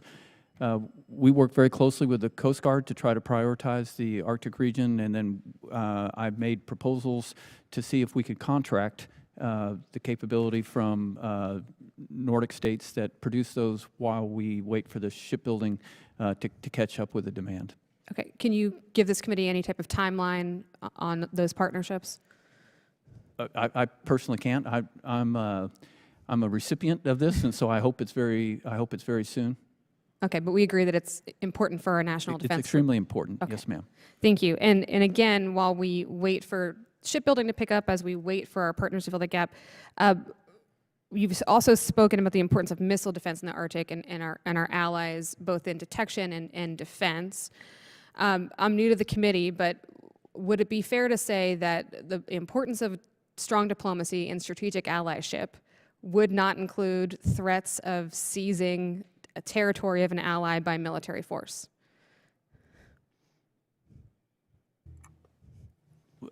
I'm not trying to be coy here. I really don't understand the question. Okay, so we are now in a position as a nation in which our leadership is threatening the territory of certain allies with the use of potential military force to seize that territory. My contention is that that is in direct contradiction of our ability to form strategic allyships to the end of national security. Would you agree with that statement? I agree in the importance of partnerships and building allies for a common defense, given that the task that we face with the multiple threats, 4 or 5 different nation states that can threaten our country, we need to handle it with partners. We can't do it alone. And again, just putting a finer point on it when it comes to detection, missile defense, but also these critical icebreakers, as we're seeing ice thin, as we're seeing, particularly post-invasion of Ukraine, a great Russian incursion into the Arctic. Those strategic partnerships and allyships have never been so important in that region. I would agree with everything that you just said, ma'am. Okay, thank you very much, Mr. Chair. I yield my time. Chair, now recognize the gentleman from Virginia, Mr. McGuire. Thank you, Mr. Chairman, and thank you for our witnesses for coming here today to speak to the committee. I believe that a number 1 priority, as President Trump has said, is to protect the homeland. And I have a bunch of questions, but let's see if we got enough time to get them. And I'll ask each of you one at a time. Would you agree that China has more ability to attack the homeland today than they did 4 years ago? We'll start with the Admiral. Yes. Yes, they do, sir. Absolutely. Yes, Congressman. I recently, and by the way, we need to have reliable allies, not reliant allies. And so, under President Reagan, we were spending 6% of our GDP on national defense, and it's dwindled down close to 2%. And so I'm a big support at keeping the American people safe. And I think the decisions that President Trump has made has caused our allies to step up and actually be reliable partners, not reliant partners. And I think for us to deal with North Korea, Iran, China, Russia, we've got to strengthen those relationships, and we can't do it alone. And so I think we're moving in the right direction. I recently participated in a CODEL in Southcom. And by the way, I served in the Navy SEALs. Most of my experience was Southcom. And I learned that the cartels will lie, cheat, steal, and they will kill you to get their way. And there is no way they're giving up $1 billion business. Now, when we were down at the border, we talked with the mayor, the sheriff, business owners. We met with ICE agents, Border Patrol, and the 10th Mountain Division. And we asked them, you know, what are your concerns? What's going on? And they said that on one particular Saturday, border crossings were 0 compared to 2,000 crossings a year before. And so I think, as I heard one of the members say, is we didn't need new policies. We needed a new president who was serious about protecting the homeland. But that being the case, what I heard from every one of those groups was they can see drones coming from Mexico. They can see where they're coming from, and they're hovering around our Border Patrol vehicles. They're hovering around our military bases. And General, I heard you say that you had permission to shoot them down. But I spoke with 5 different agencies, and they all, as of a couple of weeks ago, said they were not sure. So it is not clear. So I'd like to hear what the answer is. Can they or can they not shoot these drones down? When I said we could shoot them down, that's over an installation that is covered under 130I. The forces on the border at this time are not, because they're mobile, and so I put in a request for 130I to be expanded to include U.S. forces within 5 miles of the border. I understand. There are many ways to possibly solve this problem. We're looking at legislation that takes a different approach, but we'll talk about that later. But we should have had this settled 2 years ago. Basically, there are many times in our history where our soldiers have been caught with their pants down, and they're reactive, not proactive, and we should be able to detect and engage far before they get anywhere near our soldiers or our installations. Let's talk about fentanyl. I call it Chinese chemical warfare. It's being produced in China, coming across our southern border and poisoning the American people. China believes that everything can be used as a weapon and should be used as a weapon. And if it were 10 people a year dying from fentanyl overdose, it would be egregious. And I heard a member say it was 50,000 people, but I've heard a number over 100,000 people a year dying from fentanyl poisoning. And if we don't make a strong stance, such as shoot the people that are bringing it over, if the penalty's not high enough, they could continue to poison us. Now you think about, we've had skirmishes with adversaries in the history of our country where less than 100,000 people died in the skirmish. And I think we're at war and we don't want to admit it. And so we've got to do something about it. I saw a video where the cartels undercover said that they were actually using the northern, coming in through Canada, trying to get the fentanyl in. Is that true or false, and what can we do? Sir, it is true that they use avenues other than the south, come through the north, comes through the mail, comes through all sorts of different mechanisms to get into the United States. What can we do as a Congress to help you logistically better protect our homeland and make sure that if we're going to put our soldiers and assets on the border, that they are safe and they are proactive so they got a better chance of coming home? Sir, the first request I would have would be to expand the 130I so we can shoot down drones, not just that are in self-defense, but anything that's surveilling, planning the next attack on us within 5 miles of the border. Thank you. I yield back. Gentleman yields back. Chair, and I recognize the gentleman from California, Mr. Whitesides. Thank you, Mr. Chairman, and thank you all for being here today. This is a time with novel challenges in these AORs, and your testimony is very timely. I know there has been a lot of discussion on moving sensing missions to space, namely to be put into proliferated LEO constellations. Most of my career has been focused on securing U.S. leadership in space, both from an economic and a national security perspective. With that in mind, I would not be the first to say that space-based sensing is a vital part of our sensing capabilities, but not the only part. I'm concerned that recent reports of novel weapon systems being placed into orbit could result in a strategic surprise if we don't have redundancy across domains when it comes to sensing air and missile threats. General Guillot, can you share your view of the appropriate role and relationship between space-based sensing capabilities and the need for sensing redundancies across domains? Congressman, I'm very encouraged by the increased capability that space brings us and sensors from there, but I've always advocated for a layered approach that goes from the undersea, the land, air, and space to ensure that we aren't over-reliant on one domain, and we can layer the approach for detecting threats to the continental United States. Thank you so much. Now, as we all know, Northcom's AOR has seen increased threats not only from foreign adversaries, but from natural disasters like wildfires, hurricanes, and floods. It's no secret that the increased cadence and severity of these disasters pose a serious threat to our CONUS military installations' readiness and to our homeland itself. General Guillot and Admiral, can you speak to the utility of, to the extent you can you speak to the utility of the National Guard's Fire Guard program, which uses satellite sensing capabilities for near-term, near real-time wildfire intelligence, not only as a means of protecting our constituents, but of safeguarding our ability to effectively protect our homeland? Sir, I can tell you that that system is of great benefit to us as we hit the ever-expanding wildfire season. It used to be more closely defined. Now it's almost year-round, as we saw, with the tragic fires in Southern California earlier this year. So we use that, and we know, based on what we're seeing through those sensors, where we might need to provide DoD assistance to NIFC and others if it exceeds their capacity. You get huge points for knowing NIFC and all that, so thank you so much for your comments on that. I think it's a very important thing and would love to work with you as we think about those things in the future.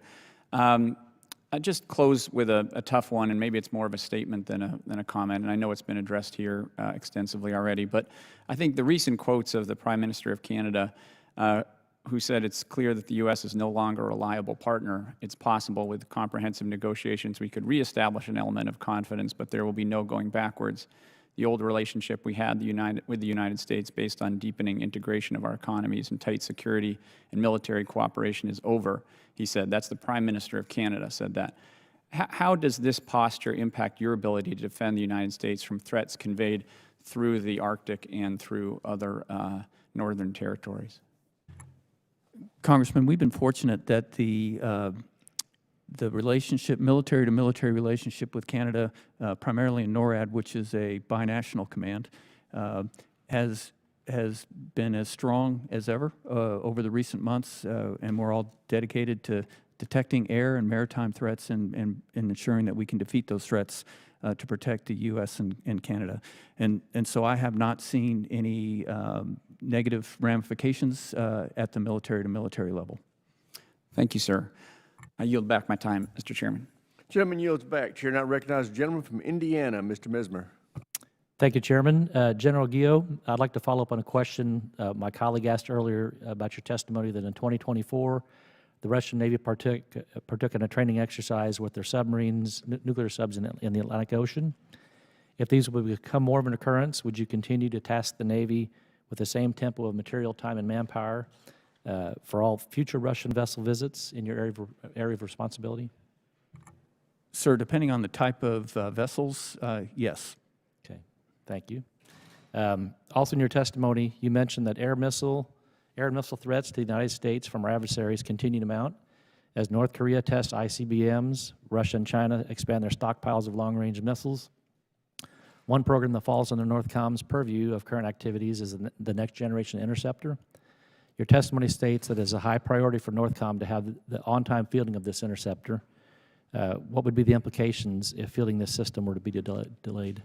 Congressman, if the fielding of the NGI or the Next Generation Interceptor were delayed, we would run the risk of falling behind our ability to defeat any rogue nation ICBM that threatens the United States. Okay, thank you.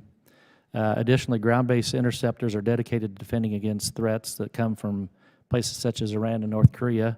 Due to increasing threats from other adversaries such as China and Russia, should policies be changed to allow for defense against those countries as well? Congressman, I think that we should always look at our policies, and while they've served us well to this point, I think we should look at them against the current and expected threat and make sure that the policies are aligned. Okay, thank you. Those interceptors are only effective against ballistic threats. Given your testimony about increasing hypersonic threat, do you think the President needs a space-based interceptor to effectively counter our adversaries? Sir, I think similar to the answer I just gave on detecting, I think having a layered approach with both space and ground base would be effective. And then also, as you mentioned, hypersonics, the fact that they can maneuver endgame means that we need to invest in capabilities to defeat that threat, which is very different from a ballistic threat. Okay, thank you. Admiral Holsey, over the past several years, China has made worrying advances in building influence with militaries within our hemisphere. Beijing has bolstered its equipment sales and donations and offered attractive training and exchange opportunities to regional militaries. As this has happened, the U.S. has placed increasing restrictions on its military cooperation and reduced its overall offering to Latin American militaries. What is Southcom doing differently this year and going forward to respond to this worrying dynamic? Senator, that's a very great question. As I look at the region in general, I try to reach out to our partners and meet them where they are and ask them what is it that they need.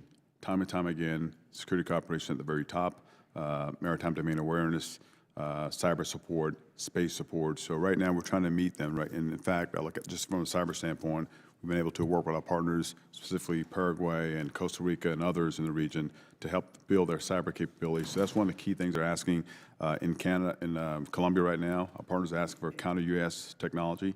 They're learning lessons that FARC, EP, ELN, learning lessons from Ukraine and using basic rudimentary UAVs to attack our partners. So again, trying to meet them where they're at and deliver at the point of need. Okay. Are current resource allotment Southcom sufficient to accomplish this? No. Okay, thank you. Also, today the U.S. military has nearly 40 bases with 100,000 troops across Europe. By contrast, the U.S. has only 2 military bases in Latin America and none in South America. At the same time, Beijing has ramped up its increasingly militarized presence in Latin America, including through dual-use infrastructure that can be used easily to target the U.S. or disrupt critical supply chains, such as the Panama Canal. The U.S. also faces deadly threats within our hemisphere from drug cartels and weaponized mass migration that increasingly require a central role for the U.S. military. Given all this, is it appropriate and sufficient for the U.S. to have such a limited operational presence so close to home? No, Congressman. We need to increase our ability to engage and respond. Again, credible president engaged, more assets. Again, that sends a strong signal to our partners that we're there with them, and we're not doing that now. Okay. Thank you. I yield back my time. Gentleman yields back. Chair now recognizes the gentlelady from New Hampshire, Ms. Goodlander. Thank you, Mr. Chairman, and thank you to our witnesses for being here today. My home state, New Hampshire, shares a 58-mile border with Canada. It's a border that's been peaceful. It's a relationship, as you have all testified, that is really important to American national security. Winston Churchill said that it's a border that has been peaceful because it's guarded by our neighborly respect and honorable obligations to one another. General, starting with you, could you tell us why does the relationship between the United States and Canada matter? Congresswoman, from my perspective, it's because we are part of a binational command in NORAD. And we share the strong and important burden of defending Canada and the United States against air and maritime threats, and that's built on capability and trust. So the North American Aerospace Defense Command, NORAD, you mentioned it's the world's only bi-country in NORAD. Well, we'd have to fundamentally change how we approached air defense and maritime warning because of the shared and distributed nature of the command and its capabilities today. And how would you go about doing that? What would that require? Well, to be honest, I haven't put thought to it, but obviously resources. We would need additional radar coverage. We would need additional aircraft and maritime assets to cover what Canada provides today. You mentioned air and maritime cooperation. What about land cooperation? Where has, in your assessment, where have our Canadian partners fallen short with respect to the security of our homeland and our border security along our northern border? Well, as we look at securing the borders and having territorial integrity, I have talked with the Chief of the Defense Staff, General Cattignon, about the potential that we would look at looking to seal the north border. They have a system similar to ours where they have government but non-military capability that's augmented by military. While we haven't started any planning, we recognize that any planning to seal the northern border would be done jointly. Is there a national security crisis? Is there a national emergency at our northern border right now? There has not been one established, although it's something that we watch closely to watch, both borders to see what's coming across in terms of illegal migration or illegal drugs or other illegal activities. So to be clear, as you see it, there is no national emergency at our northern border. Well, I think there's, I don't want to get into semantics. A national emergency has not been declared on the northern border like it was on the southern border, but I do think that we need to look at all of our borders and the security of them with a high level of urgency. So is a trade war with Canada justified right now based on your assessment of our security at our northern border? Ma'am, that's not my place to answer. I can tell you on the mill-to-mill relationship, which I've stated is very strong with Canada, and they're strong partners in NORAD. Suppose a trade war will have an impact on our mill-to-mill relationship with Canada. Would it be justified? Ma'am, that's a hypothetical that I don't think I should address. I do think that again, that this relationship in NORAD with the Canadians is very strong, and my goal is to keep it strong. General, Admiral, I want to ask you, you've both served our country well and faithfully for many years.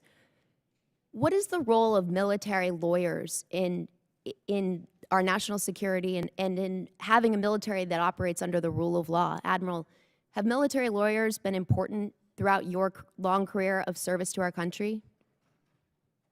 Congresswoman, throughout my career, I've had military lawyers advise me at the appropriate time, dealing with different justice cases, so they've been helpful. So was the firing of senior judge advocate generals justified? That's a policy decision, and I would refer to the policy. But your testimony today is that military lawyers have played an important role in your career and in the functioning of our military under a system of rule of law. Yes, they've been helping in providing advice for me, yes. And General, can you speak to the importance of military lawyers in our system? They're extremely important. I rely on them heavily. In fact, there's one in this room right now. I won't tell you who it is, but on our staff, so we use them all the time. Well, thank you. I appreciate your testimony on that front because I think there's a real threat to the rule of law in our country today. And from what I've seen in my... Lady's time's expired. Chair, now recognize the gentleman from Colorado, Mr. Huh? Oh, you just snuck in on me. The gentleman, I'm sorry, Mr. Crank. Mr. Fallon stole your thunder. Gentleman from Texas is recognized. My deepest apologies. Thank you all for coming. General, what's NORTHCOM's primary mission? Sir, it's Homeland Defense. Defend the homeland, right? That's right. Okay. Do transnational gangs and Mexican drug cartels present a threat to our homeland? Yes, they do. Fair to say that you could be described as evil, heartless, sociopathic criminal? I would agree with that. So it's standing to reason that disrupting their illegal activities and reducing their revenue and upsetting their organization and planning would weaken transnational gangs and the cartels. Yes, sir. And that would be a very good thing for the United States. Yes, sir. General, over the past 80 days, have the Mexican drug cartels indeed been disrupted? Yes, sir, I think they have. And has Not their fully revenue disrupted. been... I'm sorry. Oh, no, go ahead, sir. Not fully disrupted, but Sure, but disrupted. Yes, sir. Has their revenue been reduced? It has. And has their organization and planning been upset? It has been. So they've been weakened? They have been weakened. And by the way, good job on that. So illegal immigration presents certain dangers to the homeland too, does it not? As far as vetting, we don't really know who a lot of these folks are. There's a stress on schools and medical services if people are allowed to stay in the country. And it also, and more importantly, it enriches the cartels. They profit greatly from the Right, illegal because migration. they charge a tax or a fee, or Yes, whatever you sir. want to call it. And they make a lot of money, into the billions of dollars. And in fact, annually, maybe estimates are as much as into the tens of billions of dollars now. Yes, sir. When you reduce, given that then, when you reduce illegal migration, you're denying revenue to the Mexican drug cartels. Yes, that's correct. So in that sense, and in many others, reducing illegal immigration is in the best interests of the United States. Yes, sir. So in 80 days, is that what's happened? Has illegal migration gone down? By most estimates, about 97%. So dramatically, like a collapse, not even a reduction, but a collapse. That's right, sir. And what's changed? I mean, when you look at the last 4 years and some of the record profits that the cartels were making, in fact, in December of 2023, I believe the number was about 304,000 illegal encounters in 1 month. What were the encounters in February of this year? They dropped down from about 6,000 a day to somewhere around 100 to 150 a day on average. I think, if I'm not mistaken, it was about 8,300, or give or take, in February. Total? Yeah. Yes, sir. Okay. So December 2023 would be 3,800% higher than February 25. It's been dramatic, Or the put decrease. it your way, 97% reduction. Yes, sir. And what orders were you given new orders in January of this year? I was, sir, on the 21st of January. We, Northcom, significantly increased our presence in support of CBP, and also, really for the first time that I'm aware of, began using unique military capabilities to seal and repel at the border. So the new orders you were given by your new Commander-in-Chief, Donald J. Trump, have helped secure the homeland. That along with policy. I don't want to say that the military has done it all, but Well, the military and yes. Certainly the Customs and Border Patrol. Yes, and absolutely. I actually really, truly, and being a Texan, feel safer today than I have in a very long time. Yes, sir. And it is a team effort, as you said, but the numbers are significantly down since we became increasingly involved in the mission. Well, kudos to you and Admiral Halsey and the great men and women we have on the border and the federal agencies as well. And General, my final question is, Northcom collaborating with Department of Homeland Security to integrate new and innovative technologies and strategies into the border security operations? Yes, sir. And directly with the CBP, I've established a technology working group that's looking to see how in the near and long term we can transition some of the manpower into technological means to keep the border sealed and the threat repelled. Just all options open. Yes, we're looking at everything. Yes, sir. I'm going to tell you a little story. In Texas, when I was in the legislature, they were using deer blinds. I mean, just something that simple, and put hundreds of them on the border, and that was just helping as well. So thank you very much, Mr. Chairman. I yield back. Thank you, Joe. Chair now recognizes the gentleman from California, Mr. Tran. Thank you, Mr. Chair. Thank you for testifying today. Like all of you, I am deeply concerned with the CCP's encroachment in Northcom and Southcom's AOR. The CCP is using a multi-pronged strategy that blends economic, diplomatic, cyber, and military tools to attempt to displace U.S. influence in and around the Western Hemisphere. We'll start with you, Admiral. How is Northcom and Southcom synchronizing their efforts to address the growing influence of the PRC across both AORs? So first of all, thanks for the question, Congressman. So Northcom and Southcom, we always work together, very deliberate faction, whether it's the drug trade but specifically as I look at the China, it's the Joint Exercise Program. We continue to do that. Every exercise, every conference we do, we always invite Northcom partners there. We invite the ambassador to Mexico to our training as well. Again, it's that overarching effort to identify threats and get after it. But again, we have to continue to build partner capacity to get after as well. Thank you. General, anything to add? No, sir. Everything he said is exactly the same from our perspective. Appreciate it.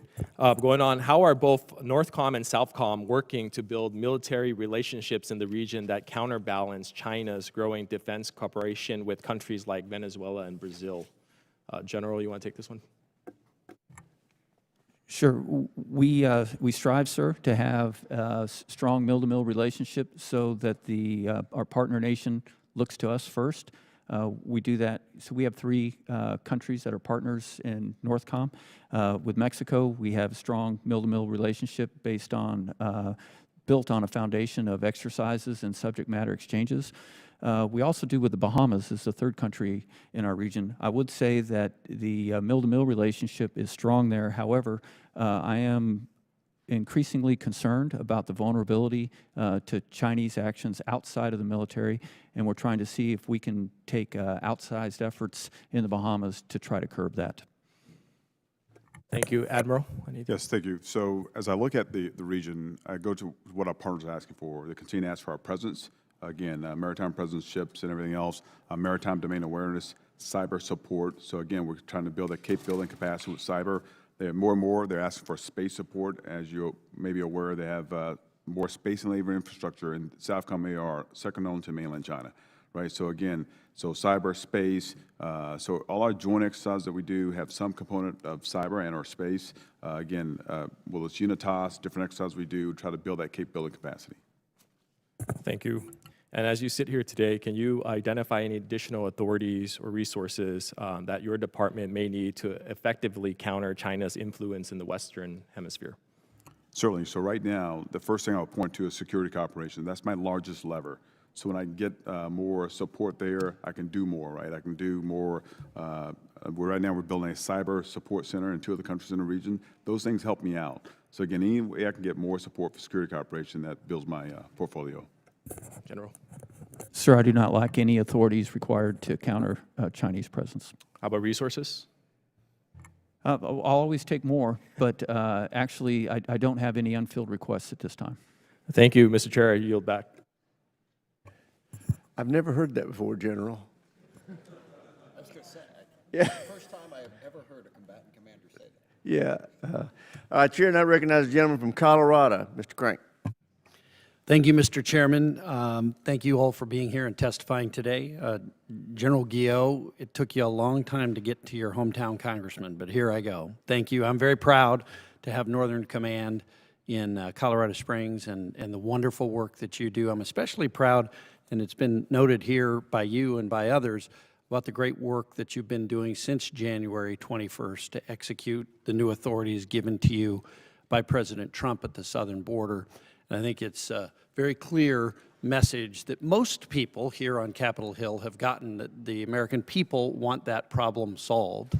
And not everybody here's gotten the memo yet, but I think most people have, and I know that all Americans are very appreciative of the efforts that you're doing. I also want to discuss the great work that Northern Command and Fort Carson's 4th Infantry Division are doing there at the southern border.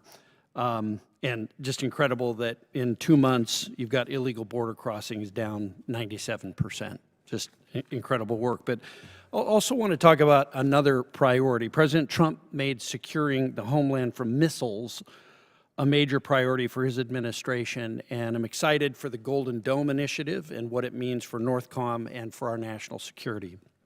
And as you know, there's ongoing conversations on the Hill about how much spectrum DoD needs to fulfill its mission. And General Guillot, can you share how a sizable reduction in spectrum allocations for the department could affect Northcom's ability to fulfill its duties? And as a follow-up to Chairman Rogers' question about Golden Dome, understanding that details aren't finalized, but if DoD was required to vacate the lower 3 spectrum bands, would that simply delay the ability of the department to get Golden Dome to full operational capabilities, or would it render it impossible to deploy?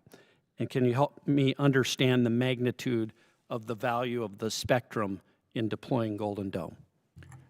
Congressman, first, it's a pleasure to be headquartered in Colorado Springs, a very supportive community.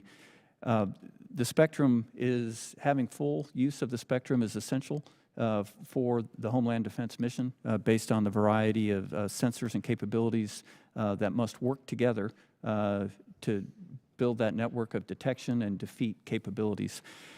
In particular, the part of the spectrum that is most often challenged would be from basically 3 to 3.5 gigahertz. And because of physics, that gives us the best ability to combine range and fidelity, and which together help us track inbound threats. So you couldn't move to another part of the spectrum and get the same capability. So I'm very concerned about losing access to that part of the spectrum because of the importance it plays in our homeland defense systems. So given that this is priority of President Trump, how concerned should we be as members of Congress as we're sitting and looking at this possibility of selling off spectrum? Congressman, I would suggest that you be very concerned, especially in the key ranges that your military experts will help describe, to ensure that we don't have to lose or share that spectrum because of the importance to our mission. Thank you. Any other thoughts on that from any of the other witnesses? No? Okay. Thank you, Mr. Chairman. I'll yield back the balance of my time. Gentleman yields back. Chair now recognizes the gentleman from Virginia, Mr. Vindman. Thank you, Chair. John Guillot, the United States and Canada have shared and prospered from a strong bilateral partnership for several decades. NORAD is a critical component of our homeland defense and provides aerospace warning and control for North America, which includes detection, validation, and warning of attacks, as well as monitoring of aircraft suspected of illegal drug trafficking, a layered all-domain defense. However, the administration has threatened this relationship with comments about making Canada a 51st state and dramatic changes to our trade relationship. Because of this, Canadian officials are starting to reassess whether a bilateral partnership, again, a relationship what makes us safer, is beneficial. At the same time, our competitors have the capability and capacity to threaten all of North America with a wide range of threats. If Canada and the United States were to halt our longstanding military cooperation, would it be harder to fulfill the current NORAD mission and increase the threat on the United States? Congressman, the binational relationship, the binational command that we enjoy in NORAD between the Canadians and the United States, as you mentioned, has been established for almost 70 years. Everything that we do in the aerospace warning, aerospace control, and maritime warning is interwoven between the U.S. and Canadian capabilities. If we were to lose that, is the answer it would be more difficult to fulfill the mission? If we were to lose that, there are certain avenues of approach that we could not cover alone from the United States. Okay, thank you. And so, with the president's proposal for a Golden Dome, would that make the implementation of the Golden Dome, and I understand this still needs to be fleshed out exactly what it is, would it make it more difficult to implement that system? Sir, not at this time, because Canada has a policy, a national policy against conducting ballistic missile defense. So all of our ballistic missile defense capabilities are solely U.S. But if we're looking at early warning and the other aspects of that relationship, would it affect those aspects? Early warning for ballistic missiles is all the United States. Early warning for cruise missiles is a shared responsibility between Canada and the United States. Okay. Thank you. And can you tell me, in the July 24 intercept, did Canada participate in that intercept? The July 24, I assume you're talking about the combined bomber patrol with Russian and Chinese aircraft. Yes, we intercepted with 3 sets of fighters. One of those sets of fighters was a Canadian flight of CF-18s. Thank you. Mr. Solisas, you were acting Secretary of Defense for a short period of time in the Trump administration, is that correct? That is correct. And that's an immense responsibility and honor, isn't it? It is an incredible honor. And you took that responsibility seriously? Absolutely. Were you involved in any signal chats, either a small group PC or anything that sounds like an NSC-type meeting, PC, PCC, DC, during your time as acting secretary? No, I was not. I don't even have signal chat. Okay. And part of your responsibility as a secretary was to enforce good order and discipline, is that correct? That is correct. And if a service member had violated operational security, would you expect that there would be charges on that service member? We have policies that govern what we do in security violations. Yeah. And so, have you read the signal chats, that the reports on the signal chats? No, I have not, and based on it being under review, I think it's inappropriate for me to comment on that. Okay. But you have not read the chats, that article, you're not familiar with that? I'm familiar that it's out there, I haven't read it. But okay. You said you don't have signal, is that correct? That's correct. Okay. Well, it's my opinion, and the opinion of many, that especially for my time as a member of the National Security Council staff, that those chats were completely inappropriate. I was frankly floored seeing that there was a small group PC that was on signal, and a non-secure non-government system. And as a service member, as a commander, I certainly would have been preferring charges on somebody that committed that violation. As a JAG officer, I've been preparing to prosecute those. And when you have a spill, you have to investigate the spill, you have to remediate it, because you have to understand the full scope of the damage, and you have to hold people accountable. And I haven't seen that yet, and that's a major problem. Thank you. I yield back. Gentleman yields back. Chair now recognizes the gentleman from Guam, Mr. Moreland. Thank you, Mr. Chairman. Assistant Secretary, thank you for meeting with me just last week during your visit to Guam with Secretary Hegseth. The Secretary demonstrated a historic commitment to support Guam and build out the right missile defense system for the island. Another administration priority has been the development of the Golden Dome to protect the entire United States. So how will Guam's missile defense be part of this Golden Dome approach? And how would the Golden Dome make the people of Guam safer? Thank you, Congressman, and it was a pleasure to meet you as well.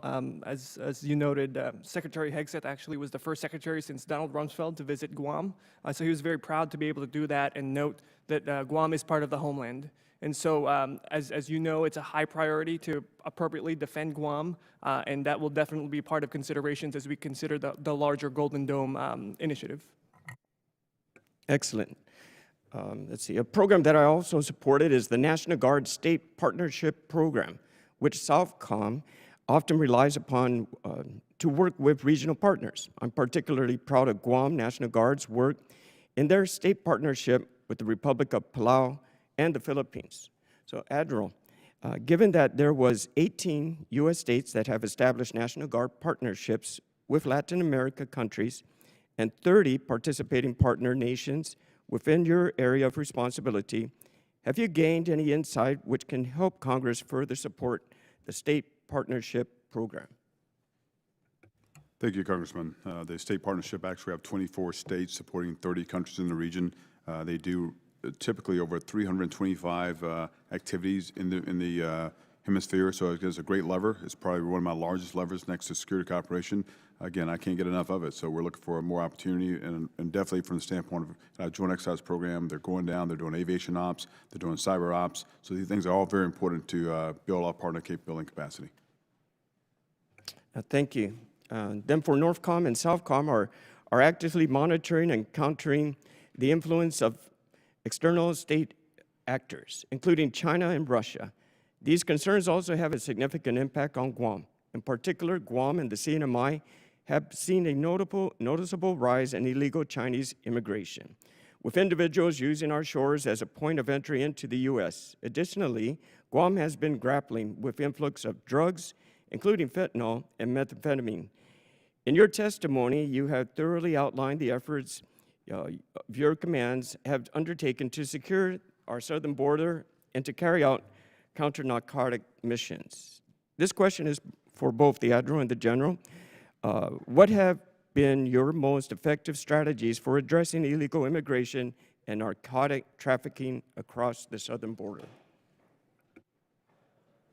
Congressman, the most effective technique we've used is partnership with Border Patrol. We serve in 9 different mission areas that are Border Patrol mission areas where they just lack the capacity, not the capability, but the capacity. And so our ability to fill in with military capability there has been helpful. But over the last 2 months, being able to also provide unique military capabilities that aren't resident in DHS to help complement those mission areas that are, has led to or contributed to the dramatic reductions that we've talked about here today. With regard to the counter-drug piece and migration both, I think the, first of all, consistent presence is required for the to interdict and that mission there for the drug, so we'll continue to do that. We work that very closely with our partners. Right, so our allies and partners contributed to over 80% of our interdictions last year along with us. So again, that we look at that piece there, building capability and capacity for our partners. I look at the Panamanian example, specifically going through the Darien Gap. They've been able to close that gap down. Again, so working with our partners is, and security cooperation helps them to achieve that. Okay, the Guam Missile Defense System is being built to protect the people of Guam and is a critical military logistical hub in the Indo-Pacific from ballistic missiles. And this question is for General. In your testimony, you spoke about the need to improve our ability to detect and track incoming threats, such as missiles from our adversaries. Are current systems being developed and implemented going into providing tracking across the Pacific to also support Guam Missile Defense System? And if not, what else are we doing to ensure that it does? Congressman, my responsibility is to defend the continental United States, Alaska, and Hawaii, but the systems and Indo-PACOM is responsible for defending Guam. However, the systems that Gentleman's we're time's talking about- expired. Chair now recognizes Mr. Bell of Missouri. Thank you, Chairman Rogers and Ranking Member Smith. Hello, General Guillot, Admiral Holsey, Mr. Leonardo, and Mr. Celestis. Last year, we saw a notable increase in drone and UAV activity near sensitive infrastructure, including military installations. In my home state of Missouri, we're proud to host several crucial and vital military and intelligence installations, including NGA West in my district in St. Louis. I'm deeply concerned regarding the threats unauthorized drones pose to our intelligence operations and military personnel. General Guillot, are there additional authorizations NORAD and NORTHCOM need that could help enhance their ability to detect and counter unauthorized drones and UASs? Congressman, the biggest benefit that we would get would be from expanding 130I authorities to include information sharing with on those tracks with federal, state, and local law enforcement, would be to classify all DoD installations as covered under 130I instead of just select ones, and then also to expand the area that we can engage a UAS instead of being limited to the perimeter of the installation to go slightly outside so we can get UAVs that might be looking across into our installations, or somebody that we detected and is trying to get away, that we can get them and capture whatever it is that they surveilled over our installations.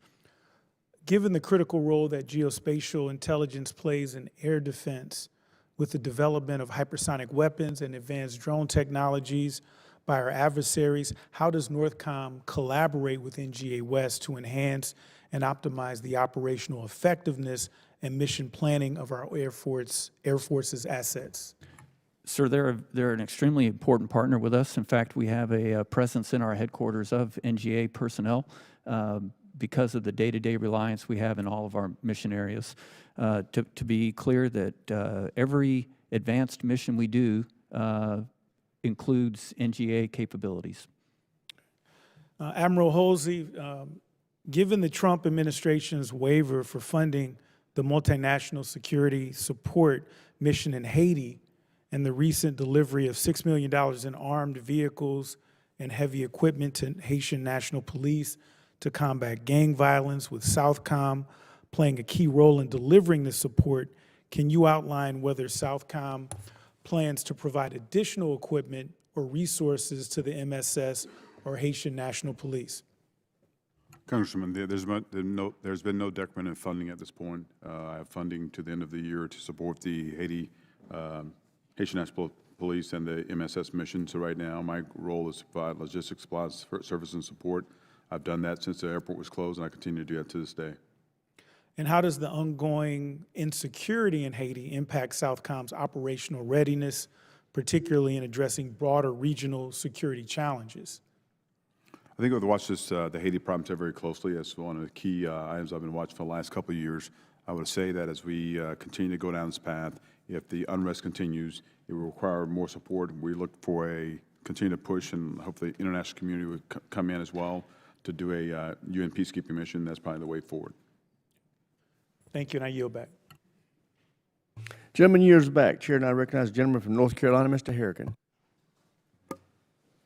General and Admiral, thanks for your testimony today. Genuinely appreciate it, and I'm certainly very thankful for a 97% reduction in illegal immigration coming from our southern border. I think that's a phenomenal testament to your work, the work of the men and women who serve underneath your commands, and my only encouragement is to go stop the other three. So, from the American people, thank you, and Chairman, I yield back. Gentleman from Massachusetts, Mr. Keating. Thank you, Mr. Chairman. At the beginning, at the opening statements, I noticed our witnesses talked about the importance in the Western Hemisphere, in the North and the South, from countering the importation of the authoritarian model of government.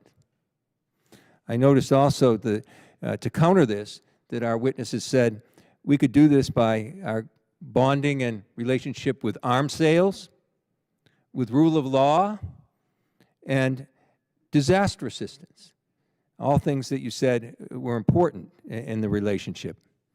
And also, in questioning, heard people say, when they were saying, did recent events affect our relationship with these partners that are so important in the hemisphere, saying that, well, it's a whole-of-government approach, and it's military to military, it's fine, but it's whole of government. So I just want to look at a couple of issues here. Arms sales, one of the things that bonds us.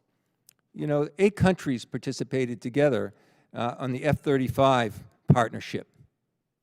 And the successor, F-47, President Trump said the version sold to our allies would be deliberately downgraded because someday they won't be our allies. Does that sound, Mr. Leonardo, like the kind of whole-of-government approach that we should be taking?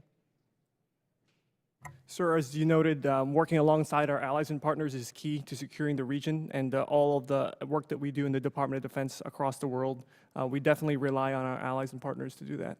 Well, glad you said that, but it's not conforming with reality in the facts that are being done. You see the results. Canada just made a $4.2 billion agreement with Australia just this past month in dealing with cutting-edge radar. And they're now engaged in talks publicly with the EU in their discrete defense building separate from the United States. These are the results that we're getting in our hemisphere from this kind of the whole-of-government approach that President Trump is issuing. In Brazil, they're just continuing to trade with China, and they're doing it in Chinese currency, putting our dollar on the sidelines. And disaster relief that's supposed to bond us all together. President Trump just cut USAID money drastically, the same disaster relief that we're talking about that will bond us together in the Western Hemisphere. And I can't imagine. Do you think, Mr. Leonardo, that saying to Canada that they should be the 54th state is a whole-of-government approach, bring our allies together? Sir, I just recently met with my counterpart in Canada, and as noted earlier, the mill-to-mill relationship is strong. So you're saying they like this in Canada? Sir, they're happy with that statement in Canada? As noted earlier, we want to make sure we have reliable partners and not reliant partners, and at times with our friends, we have to be firm. So having statehood is good. You don't think that's demeaning to the country of Canada? Sir, as noted earlier... What about taking over Greenland if necessary by force? Is that making us bond with our people here? What about threatening to invade Mexico? Is that making us bond with them? Or Panama, for that matter? I mean, these are things you think the whole-of-government approach, bringing us together? And what about the rule of law? What about the rule of law, one of the things that was referenced in the beginning, holding us together? Do you think that having a vice president that says that, well, if the courts here say one thing, what are they going to do? They can't make us implement that. Is that a good statement in a whole of government for these bonding things we talked about right at the outset of this hearing? I am just, Mr. Leonardo, maybe you found the one person in Canada that wasn't offended by saying it wasn't, they don't, the president didn't want to make them the 51st state, but what about the rest of Canada? You can't close your eyes to these things, and I understand the military is going to work in their, their universe, but you're here representing the administration. Can you sit there and tell me these are things that bond us together the same way that the initial testimony indicated? After many administrations' attempts to have our allies and partners increase their investment into defense, President Trump was the first to get the Europeans to pay more. I think sometimes we need to have tough love with our allies and partners so that we can be reliable. Well, I'd say this, if I could. Gentleman's time's expired. Chair now recognizes the gentleman from Georgia, Mr. McCormick. Thank you, Mr. Chair. And with your permission, I'd like to yield 30 seconds to Representative Van Orden. Mr. Leonardo, if someone in a previous administration on the National Security Council conspired to unlawfully disclose classified information to start something like the Russia collusion hoax, should they be able to hold a security clearance, yes or no? No. Thank you. I yield back. Thank you. First of all, great to see you. General, I just talked to General Carnes. He's a big fan of yours. He's working well with you. From my understanding, you guys are doing great things. Appreciate you. Also, it's funny, as a Marine, I remember Sergeant Majors, I always like to see that scowl on the second roll. It makes me feel much more at home. I appreciate that. I got a box of crayons for you when we get done. It would be awesome. We'll eat together. I appreciate everything we're doing right now. One of the big questions I had actually, I want to start with Admiral Holsey, if you don't mind. The Chinese fishing fleet is really worrisome to me. Obviously, it's a paramilitary unit that's used to kind of confound our issues, especially in the Western Hemisphere. I'm very concerned about that. Our maritime sovereignty in the Western Hemisphere and the Monroe Doctrine is very important to me. I think we've really led up on that. We've seen incursions by China and Russia, the influence they have in Brazil, Venezuela, Cuba, Panama. I mean, just to name a few. It's very concerning to me. What do you think our best tools are to combat that, not only militarily, but also from a PSYOPs? I think the best tool goes with presence, right? Presence means power. It sends a strong message. But also, security cooperation allows us to give a chance to build our partner capability capacity. One of the key things our partners are asking for is maritime domain awareness to get at the fishing fleet. They don't have the assets to get out there. They don't actually see what's out there, right? So we have to make sure we continue to build their capability capacity and have assets to support them. Thank you. And what assets are we lacking? I know that when you talk about a paramilitary force, it's hard to confront directly, obviously. We know what they're doing for intel. We know what they're doing to confound us. What can we do better as far as supplying you with the necessary assets to combat this? So to be clear, as I look at my Navy assets, I have one Navy ship today, right? So I got to do more. I mean, I need more assets throughout the region. And also, when I look at the partners and what they don't have, I think security cooperation gives those the tools they need. We've had some great support with Exim Bank to try to buy and get in front of the foreign military sales process. But again, having them the assets so they can do their own and we can support them. I mean, our defense of this homeland is tied to their resiliency, security, and stability. So we got to make sure we continue to support them as well. Okay. And what can we do from a partner aspect of encouraging these nations, especially those ones that are tipping right now, the ones that are right on the verge of basically handing it over to the bad guys? What do we do better as a nation, in diplomacy, to keep them tight, to bring them back over to where we want them to be? I think a starting point is you have to make sure our ambassadors are in place, right, so they continue to work with them. And then we start looking for ways to increase the economic engagement. We have an economic strategic working group we started a couple of years ago with working with the Department of Commerce to find that direct investment from the United States. We have to do that. Excellent. General, appreciate you being here. I don't have many questions for you. Please give General Carnes my absolute regards. He is a stud. Thank you, sir. I agree. With that, I yield, sir. Gentleman yields back. This will be the last questioner in the open session. A gentleman from New York, Mr. Ryan. Thank you, Mr. Chairman. I appreciate you all being here, and as we approach 3 hours, appreciate your resilience and endurance through all of our questions. I'll try to be relatively respectful and gentle here. Two topics I wanted to hit on. First, some of my colleagues have talked about this, several on counter-UAS, but I want to just reemphasize the importance of this point and share in my district.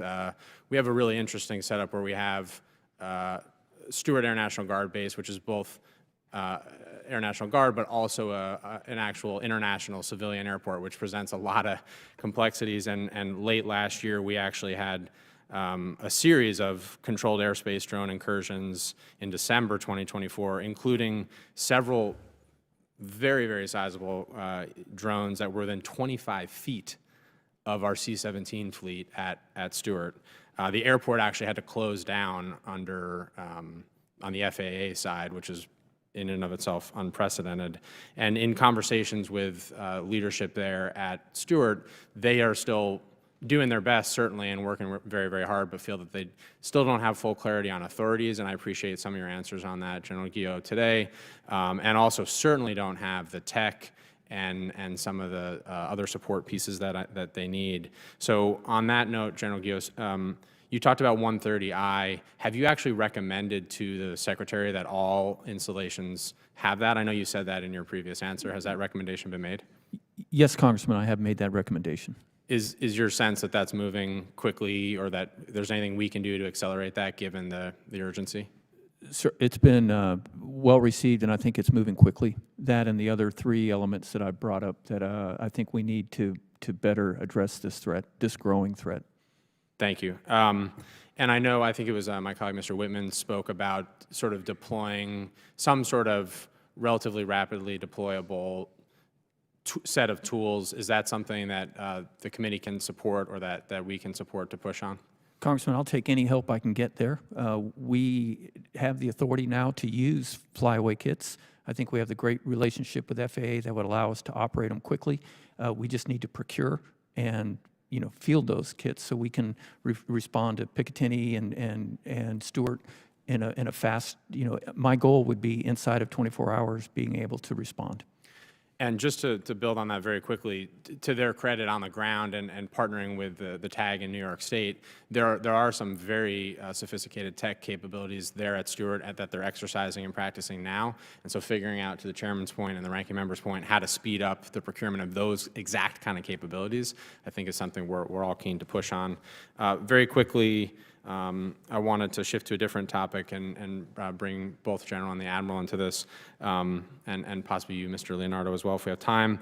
There was very concerning reporting about a potential consolidation of Northcom and Southcom into a new entity. Not a lot of public details available, but I want to commend and acknowledge my colleagues, including Chairman Rogers and SAS Chairman Wicker, speaking out, saying at a minimum, we're very concerned about reports that this is being considered, and, quote, we will not accept significant changes to our warfighting structure that are made without a rigorous interagency process, coordination with combatant commanders and the Joint Staff, and collaboration with Congress. Actually, I'll start with you, Mr. Leonardo. Is that happening right now? Is this real? Is this just another thing that's sort of been put out there, or is there an actual interagency process playing along, and do you plan to update the Congress and this committee on that? I don't want to get ahead of internal deliberations, but I will note we want to maintain a strong collaboration with Congress to make sure that you have up-to-date information. And I'll also note, as I started today, the Homeland and Western Hemisphere are high priorities for this administration, so any such decisions would have to weigh against what resources are necessary in order to fulfill the missions that we need to do in those areas. Do you acknowledge, and does the administration acknowledge, that this would require an actual act of Congress to do? I wouldn't like to speak on the hypothetical questions. Well, it's not hypothetical. I'm asking you, would removing a combatant command, which has been proposed, require, or merging to be specific, require congressional approval and ultimately authorization? I'd have to review with the lawyers, sir, whether or not that would require congressional authorization. I know I'm out of time. I appreciate it, and I know we're at the end. Thank you, Mr. Chair, for giving me the time. I'll yield back. Gentleman yields back. We will now recess this open session and move to 2212 for the closed session of the hearing, which will start at 10 minutes after 1 o'clock. Let's say the committee stands adjourned. Committee stands adjourned. Yep.